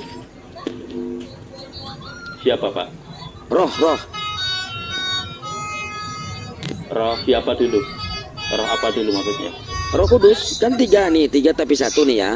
Bapa, Anak dan Roh Kudus. Nah, Kudus ini ada di dalam Bapa yang sekarang di surga ya. Ada di dalam Bapa, ada di dalam Yesus atau di luar keduanya ini atau masih ada di bumi atau masih ada di dunia ini untuk sekarang ini. Jadi itu, Pak. Jadi itu trilogi, Pak. Jadi Tritunggal satu. itu 3 jadi 1. Ya, jadi 1 di dalam mana? Karena Bapak mengatakan tadi di dalam surga ini kan ada 2, ya kan, Bapak sama Yesus. Yang saya tanya roh ini di dalam Yesus atau di dalam Bapak? Ini di dalam sebuah keyakinan, Pak.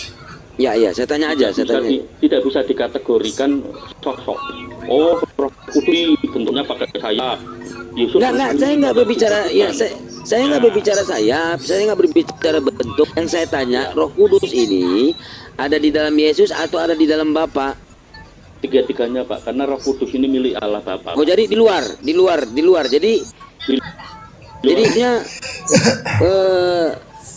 esensi yang di atas ini 3. Roh Kudus, Pak. 3. Roh Kudus ya, Roh Kudus, Yesus, sama Bapa kan? Bapa, ya. Betul, Pak. Oh, jadi begitu. Jadi udah ya. Jadi di atas ini ada 3 ya. Jadi yang lebih berkuasa ini Sang Bapa ya, Sang Pencipta. Bukan. Nah, kalau misalnya dikatakan siapa yang lebih berkuasa, berarti ini nanti dipisah dong, Pak. Ada Bapa, ada Putra, dan Roh Kudus. Oh, Bapa ini yang paling berkuasa, asistennya Yesus, lalu kemudian yang bawahnya Roh Kudus. Tidak begitu, Pak, pengertiannya, Pak. Pengertiannya bukan begitu. Kata Bapak tadi begitu. Bukan, saya tidak mengatakan begitu, Pak. Itu menjadi Cuman ada hak kesatuan prerogatif katanya pemahaman. Bapak itu untuk Yesus, kan gitu. Loh, iya, Pak, betul memang. Yesus Ah, jadi itu di sebelah kanan Allah Bapa, Pak. Betul Oke. itu memang. Jadi di tiga di dalam surga ini Bapa, Yesus dan Roh Kudus ini, jadi sama-sama berkuasa, sama-sama mempunyai kuasa. Berarti tiga esensi di atas ini, 3 Tuhan. Satu, Pak. Itu namanya Satu. Tritunggal, Pak. Iya. Katanya Tritunggal tadi Bapak itu- kan memang ada tertulis kan Yesus duduk di sebelah kanan sebagai manusia, ya kan? Loh, kalau di atas sudah bukan manusia, Pak. Manusia Tapi yang di tertulis bumi, itu, Pak. Pak. Yang Mana ada tertulis. manusia di atas, Pak? Pak, kalau yang tertulis di Bible, Yesus duduk di sebelah kanan Bapak sebagai manusia. Siapa yang bilang? Oke, Bible Bapak yang menyatakan itu. Oke, saya buka. Mungkin lanjut, Pak. Mungkin lanjut aja. Yuk. Oke, nah itu yang tertulis kan. Nah, oke. Nah sekarang saya tanya, ini yang jadi ini Pak di sini. Makanya Bapak mengatakan kan tadi, oke saya iakan kan. Nah berarti Bapak mengatakan kan Roh Kudus ini. Nah Bapak mengatakan tadi Yesus itu duduk di sebelah kanan dan memang itu yang tertulis gitu kan. Nah, sebagai anak. Oke kan? Nah, sekarang kalau saya yang pertanyakan ini Pak, yang lebih kuasa ini Bapak, Yesus atau Roh Kudus? Berkuasa tentang apa dulu Pak? Tentang apa dulu? Ya tentang kemahakuasaan. Kalau tentang kuasa dari segala jagat maya berarti Bapak mengakui dong kuasa tentang Allah Bapa terhadap jagat maya ini Pak. Sedang isunya. Betul kah begitu? Iya. Kalau betul begitu memang tidak diragukan Pak. Memang Bapa yang paling maha kuasa Pak. Iya, karena Yesus hanya duduk di sebelah kanan yang maha kuasa sebagai manusia, iya kan? Betul.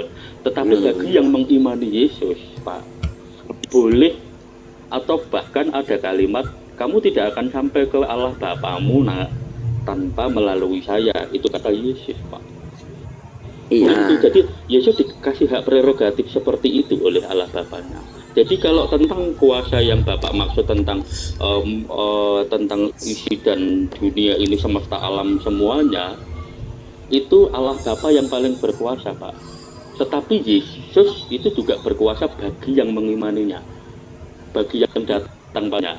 Jadi dia pun juga boleh mengampuni dosa manusianya, boleh langsung Yesus sendiri, karena dia diberikan hak prerogatif tentang itu Pak. Dia diberi keselamatan, tetapi khusus untuk yang mengimani ya saya tidak memaksa Anda harus percaya, tidak Pak. Iya, saya ngerti. Berarti sekarang kategori Yesus ini kan hanya sebagai manusia dan diberi ya kan, diberi hak. Ya kalau tidak diberi hak, ya memang Yesus nggak bisa apa-apa kan gitu. Betul. Iya betul. Oke udah gitu Pak. Itu tapi saja Pak Roh ya, ini yang agak sedikit bahaya bagi kawan-kawan yang seakidah dengan saya gitu ya kan Pak, yang menjadi debat kusir tidak selesai. Ada yang namanya pemahaman bahwa Yesus satu-satunya pencipta Allah dan pencipta dunia ini yang karena ini Pak, karena sama seperti Damai ini dia mengatakan begitu Pak. Silakan kamu Damai Sejahtera, kamu mengatakan Yesus only kan. Nah, buat waktunya ya. Saya sapa-sapa dulu ya buat teman-teman semua ini di roomnya Kak Umis ya. Terima kasih buat kesempatannya, saya sudah silakan, ini luar biasa ya. Jadi gini loh, untuk para bapak-bapak di sini luar biasa nih perdebatannya, saya suka gitu. Karena dari perdebatan inilah oleh terlahir kebenaran itu. Silakan. Jadi yang lebih unggul itu gitu Pak. Ya, saya mau kasih ini ya pendapat saya yang luar biasanya itu kenapa dalam nama Tuhan Yesus itu bisa menyembuhkan. Hebat kali namanya gitu loh. Iya, Bung, konteksnya di sini Bapak mengatakan Bapak Sang Pencipta itu yang lebih maha kuasa daripada Yesus, karena Yesus duduk di sebelah kanan Bapak sebagai manusia. Itu yang kamu mengatakan Yesus itu yang menciptakan. Kamu nggak ngerti nggak tadi? Gitu loh. Silakan sama Bapak ini. Buka lagi Google. Saja. Assalamualaikum Uni. Waalaikumsalam. Assalamualaikum warahmatullahi Bang Taufik, sorry. Oke lanjut Bang. Boleh ngomong Pak? Ya Bang Ambil silakan. Bang Ambil ini Kristen kan? Enggak, saya Islam kok. Oh oke, Islam ya. Nah, silakan Damai Sejahtera. Karena memang seperti bapak yang katakan ini, Bapak siapa ini? God. Memang betul. Yesus hanya utusan deh. Yesus duduk di sebelah kanan yang maha kuasa sebagai manusia untuk sekarang ini. Nah, jadi Yesus yang maha pencipta itu sang Bapa, yaitu Allah sang pencipta, bukan Yesus. Nah, tapi kamu aneh, kamu mengatakan tapi kamu nggak bawa data. Nah, silakan kamu dengan Pak Pak Godon Games. Gimana Pak? Silakan. Ini Bapak ini Katolik juga Pak Godon ini. Itu Pak, itu memang utusan untuk menggenapi nubuat karya penyelamatan. Iya, yang pasti Yesus utusan bukan sang pencipta. Poinnya di situ, gitu. Kalau dia menghidupkan itu kan ada di dalam Yohanes 11:40 sampai 46. Itu kan berdoa kepada sang pencipta. Kalau nggak dikabulkan ya nggak hidup Lazarus. Hebatnya sistem itu teladannya langsung dari Tuhan gitu. Gimana caranya? Karena iblis itu ingin menjatuhkan. Saya nggak berbicara iblis ataupun apa. Yang saya poinnya di sini Yesus itu hanya manusia duduk di sebelah kanan Sang Pencipta. Itu aja. Sekarang kamu mengatakan bahwasanya Yesus Sang Pencipta, Yesus itu Allah Pencipta, mana dalilnya? Kemarin itu ayatnya diputar. Nah, ini yang bikin repot gini. Ini saya Pak kepala teman yang meyakini Yesus Tuhan itu umat Kristiani. Betul, memang dia diberi hak seperti itu. Itu hanya bisa siapa tidak boleh kayak ngomong begini ya, tidak bisa begitu, itu iman kami seperti itu. Tetapi ini mohon maaf, saya sedang tidak ingin ayat, saya masih tentang ayat ya. Tetapi ayo kita bahwasanya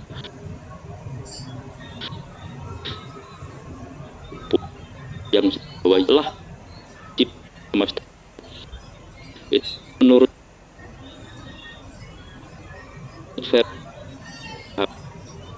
kami karena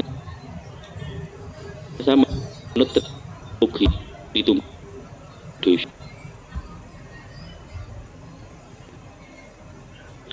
menjadi pakian seperti itu. Bahkan yang diyakini itu mungkin itu satu orang, satu roh, satu tubuh misalnya gitu, ada dibentukkan tubuh ya. Tetapi supaya ini tidak rancu dan tidak terus menerus seperti ini, diklasifikasikan berbeda karena duduk di sebelah kanan Allah Bapa itu kita semua tahu. Terus lalu kemudian kalau duduk di sebelah kanan Allah Bapa kok ternyata dia juga si pencipta dan dia juga si yang hidup dan yang lalu yang mati, ya inilah jadinya ruwet, ndak karuan, ndak selesai Pak. Maaf sebelumnya gitu. Pak, saya sudah baca juga Alkitab. Itu tanda yang sebelah kanan itu tempat paling tertinggi. Sebelah kanan itu. Iya Pak, betul, tempat paling tertinggi di sebelah kanan Allah Bapa. Oke ya Pak. Kalau kita pakai tafsir yang agak luas. Kalau yang agak luas Pak, kalau yang agak luas supaya sebenarnya pun saya punya keyakinan seperti itu Pak. Tetapi saya tidak akan tekankan pada orang yang tidak akidah dengan saya. Jadi karena apa Pak? Referensinya lemah. Karena itulah keesaan Tuhan. Seperti yang Tuhan sebutkan bahwa Tuhan sudah menciptakan, sebelum Tuhan menciptakan hari pertama sampai dengan hari ke-6 menciptakan segala macamnya itu. Ingat, Tuhan menciptakan malaikat. Ada yang masuk ke kitab enggak? Ada yang pernah nulis enggak? Tidak ada Pak, tapi malaikat itu ada Pak. Seperti itu. Jadi ayo kita apa yang Anda pahami jangan tekankan ke orang lain, dan mohon maaf teman-teman yang lain jangan lalu kemudian ditekankan ke pemahaman Anda kepada yang kami memahami seperti itu maksud saya. Oke, boleh tambahin sedikit Bang ya. Jadi gini Pak Damai, ya maksud kita kan jadi di sini.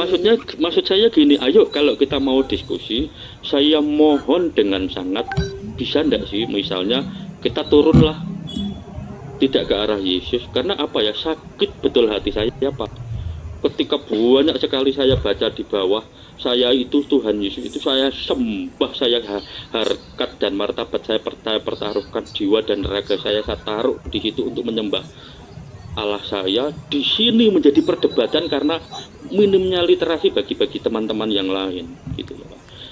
Oke. Ini ayo, jadi misalnya kita bahas yang lain, misalnya tentang kuasa Ibrahim, tentang Musa atau apa, saya lebih senang sekali ke arah situ. Itu menambah literasi Pak. Dengan Roh Kudus Pak. Kalau nggak dituntun Roh Kudus nggak nyampe otak kita kecil ini Pak. Karena pertanyaan dia kita sama kayak mana menciptakan Tuhan itu menciptakan langit dan bumi ini, nggak nyampe otak kita Pak. Berarti kita sama-sama Tuhan kalau kita tanya. Iya betul. Dan Bapak bilang tadi, halo Pak, saya kan ngomong Pak, tadi saya dengarkan terus ini loh sampai 3 menit ya. Saya juga ngomong, tadi Bapak bilang ketuhanannya itu lemah. Tapi coba dibuka di Markus yang luar biasanya, Markus 9 itu loh Pak. Markus 9 itu dengan saya tidak pernah sekalipun mengatakan di sini ataupun di luar ataupun di dalam hati saya bahwa Yesus itu ketuhanannya lemah. Saya tidak pernah mengatakan itu loh Pak. Tetapi saya menyampaikan sehalus mungkin supaya kawan-kawan yang tidak seakidah, tidak seiman sama saya itu lebih mudah untuk memahaminya Pak. Itu luar biasa. Makanya dengan namanya roh-roh jahat itu bisa pergi, bisa sembuh orang. Orang yang mati bisa sembuh. Coba dapat saya bacakan ya Pak. Saya potong, maaf ya Pak. Saya bacakan ya. Izin. Pak, malu kita Pak dilihat kawan-kawan lain kita malah bertengkar. Seseorang yang bukan murid Yesus mengusir setan. Kata Yohanes kepada Yesus, ini Yohanes ya murid Tuhan Yesus. Markus berapa? Markus berapa? Markus Pak. Nah, inilah kita pilih Pak. Ada 4 kita Pak. Markus 9 Pak. Nomor 9 ayat 38 Pak. Di situ dia ada. Assalamualaikum warahmatullahi Assalamualaikum.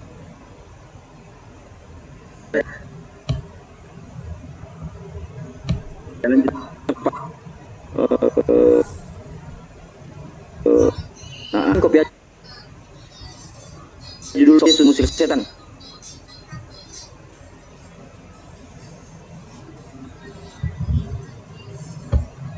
Kata Yohanes kepada Yesus,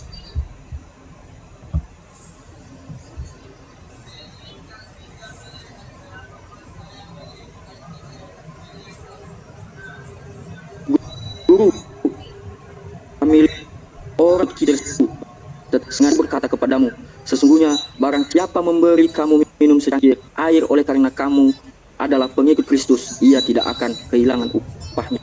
Jadi siapa gini loh Pak? Dia ini kan ada mengikut, dia ini di luar di luar murid Tuhan Yesus. Luar biasanya orang itu orang asing lah kita bilang ya. Kita nggak usah ke ke tulisan Yunaninya atau Yunani kuno nanti bikin. Oke. Saya baca Yohanes 9, Markus 9. Baca siapa menyangkut orang anak seperti ini dalam 6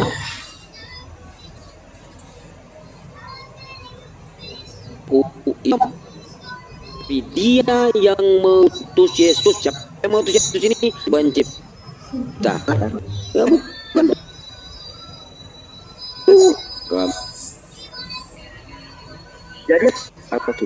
Jadi maksud ini sudah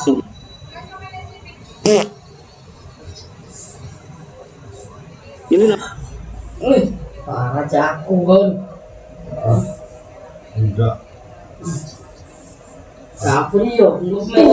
Dan pengacu baru gua.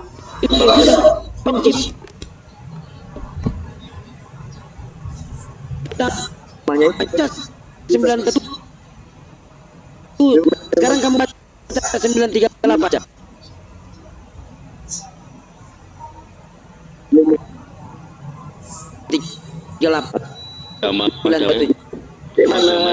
Mana kau mana? Aku 9 baca. Siapa menyambut orang? Iya kata. Ya dengarkan kita coba kita ya. Menyaksikan dalam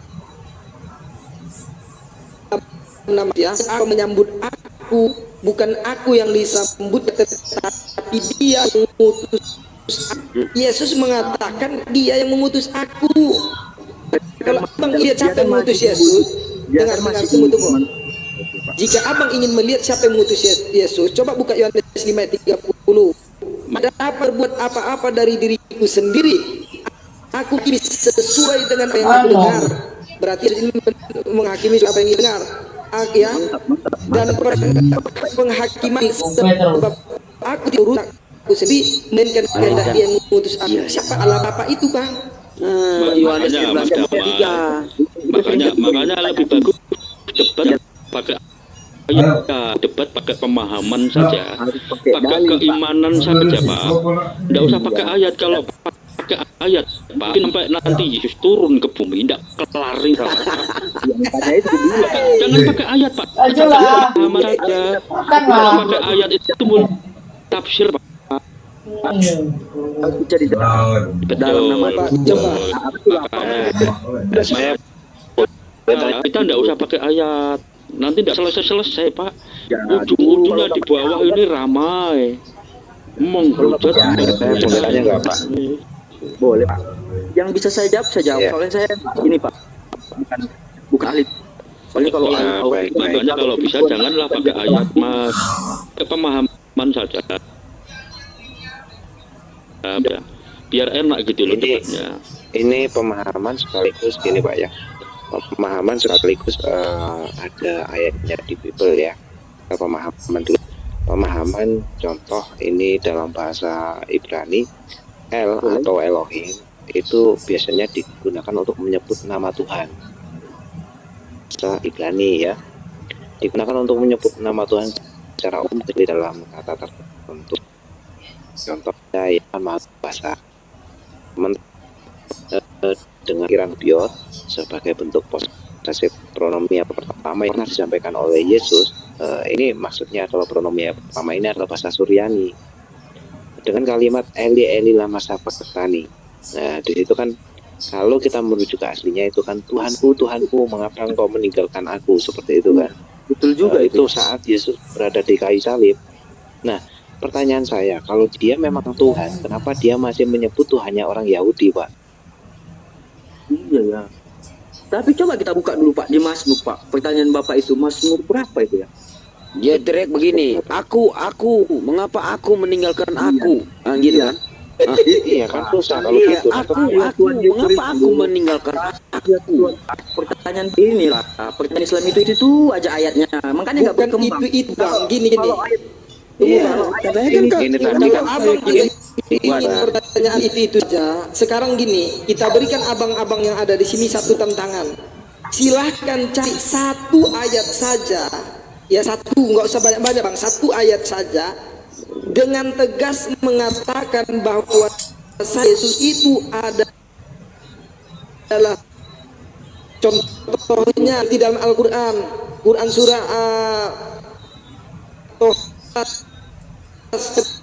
Tuhan mengatakan, sungguh aku ini adalah Allah, tidak ada Tuhan selain aku, maka dan dirikanlah sholat untuk mengingat aku, kata Allah.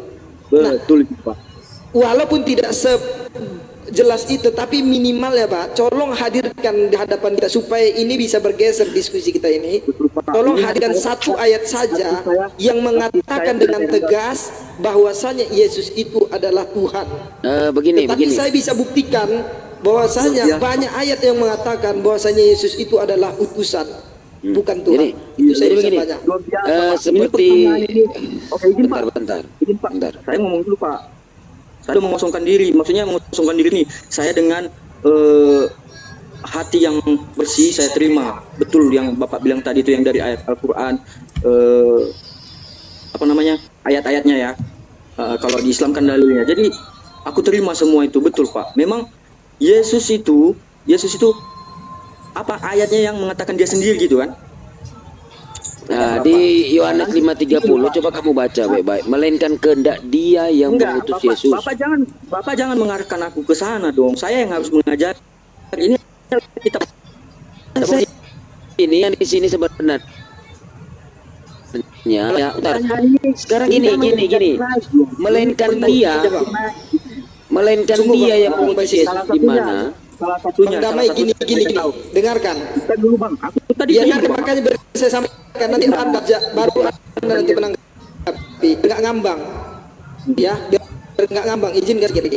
Ya, tolong hadirkan saja ayat dengan tegas mengatakan Yesus itu adalah Tuhan tanpa ada sanggahan. Contohnya, saat abang bahkan kalau abang mampu saja melahirkan atau menunjukkan satu dalil itu akan bertentangan dengan dalil yang lain. Itu pasti saya pastikan. Tetapi seperti dalam Al-Quran begitu sempurnanya, Tuhan Allah itu sudah mengakui dirinya Tuhan. Tidak ada yang mengatakan mengakui dirinya Tuhan. Tidak ada yang mengatakan sistem dengan ayat itu. Betul itu kan, saya tidak ini bang, karena itu kan Ya itu sebagai contoh saja. Sekarang jangan muluk-muluk kemana-mana. Silakan tunjukkan dalilnya biar saya buka di sini. Gak usah muluk-muluk kemana-mana. Ya, salah satunya coba dibuka itu di Izin ini murid Maha Hidup siapa ya? Muslim non muslim ya? Belajar logika, host. Hah? Belajar logika. Muslim non muslim? Muslim. Iya. Oh, siap. Ya? Siap. Oke. Kemaluannya Nyata. Padahal ini tadi udah masih pelan ternyata orang ini.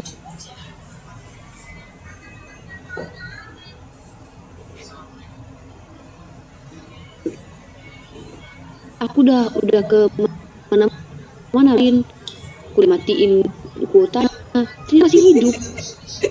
Pas aku masuk lagi lanjutkan lagi kan, kok orang ini bilang ada gangguan.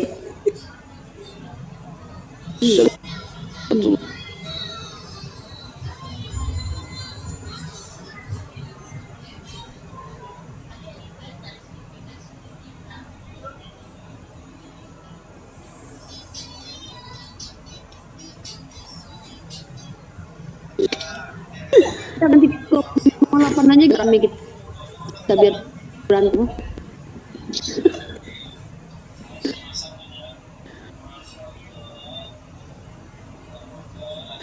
Nanti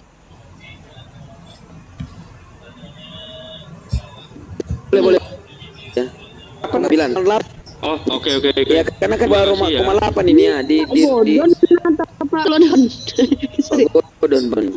Terima kasih Bapak Ibu ya. Ya nanti naik lagi. Bandung ya. Iya, Pak nanti naik lagi ya. Nanti naik lagi. Mau bikin kopi ke 9 supaya lebih banyak orang gitu kan. Iya, teman-teman yang di bawah gabung ya nanti ya. Bentar lagi ini mau diganti sama Uni. ada aja logika suruhnya teman-teman di bawah gabung. Mana mungkin lah 200 orang cukup campur. Bentar lagi gabung di bawah lagi. Damai mau ganti room 9. Iya, Damai. Iya, Mau ganti room nanti gabung di room 9 gitu. Iya, Damai. Kenapa Damai? iya, jadi kan bang itunya tadi ini langsung ini ya, dan kepercayaan dalam kitab saya langsung Damai Kristen ya? Nah, gini. Dalam Tuhan itu, gini ya. Aku mau ganti akun. Bentar mau ganti akun dulu room 9. Damai gabung lagi di room 9 Uni ini biar tuh coba gabung lagi langsung ya. Kalian berantem ya. Pokoknya kalian berantem harus berantem kalian ya. Aku tumis. Ya bubarkan. Nah, ayo lanjut kita pindah. Nanti lanjut di room 9. Assalamualaikum. Bang Sidik, undang ya Bang Sidik ya mungkin belum.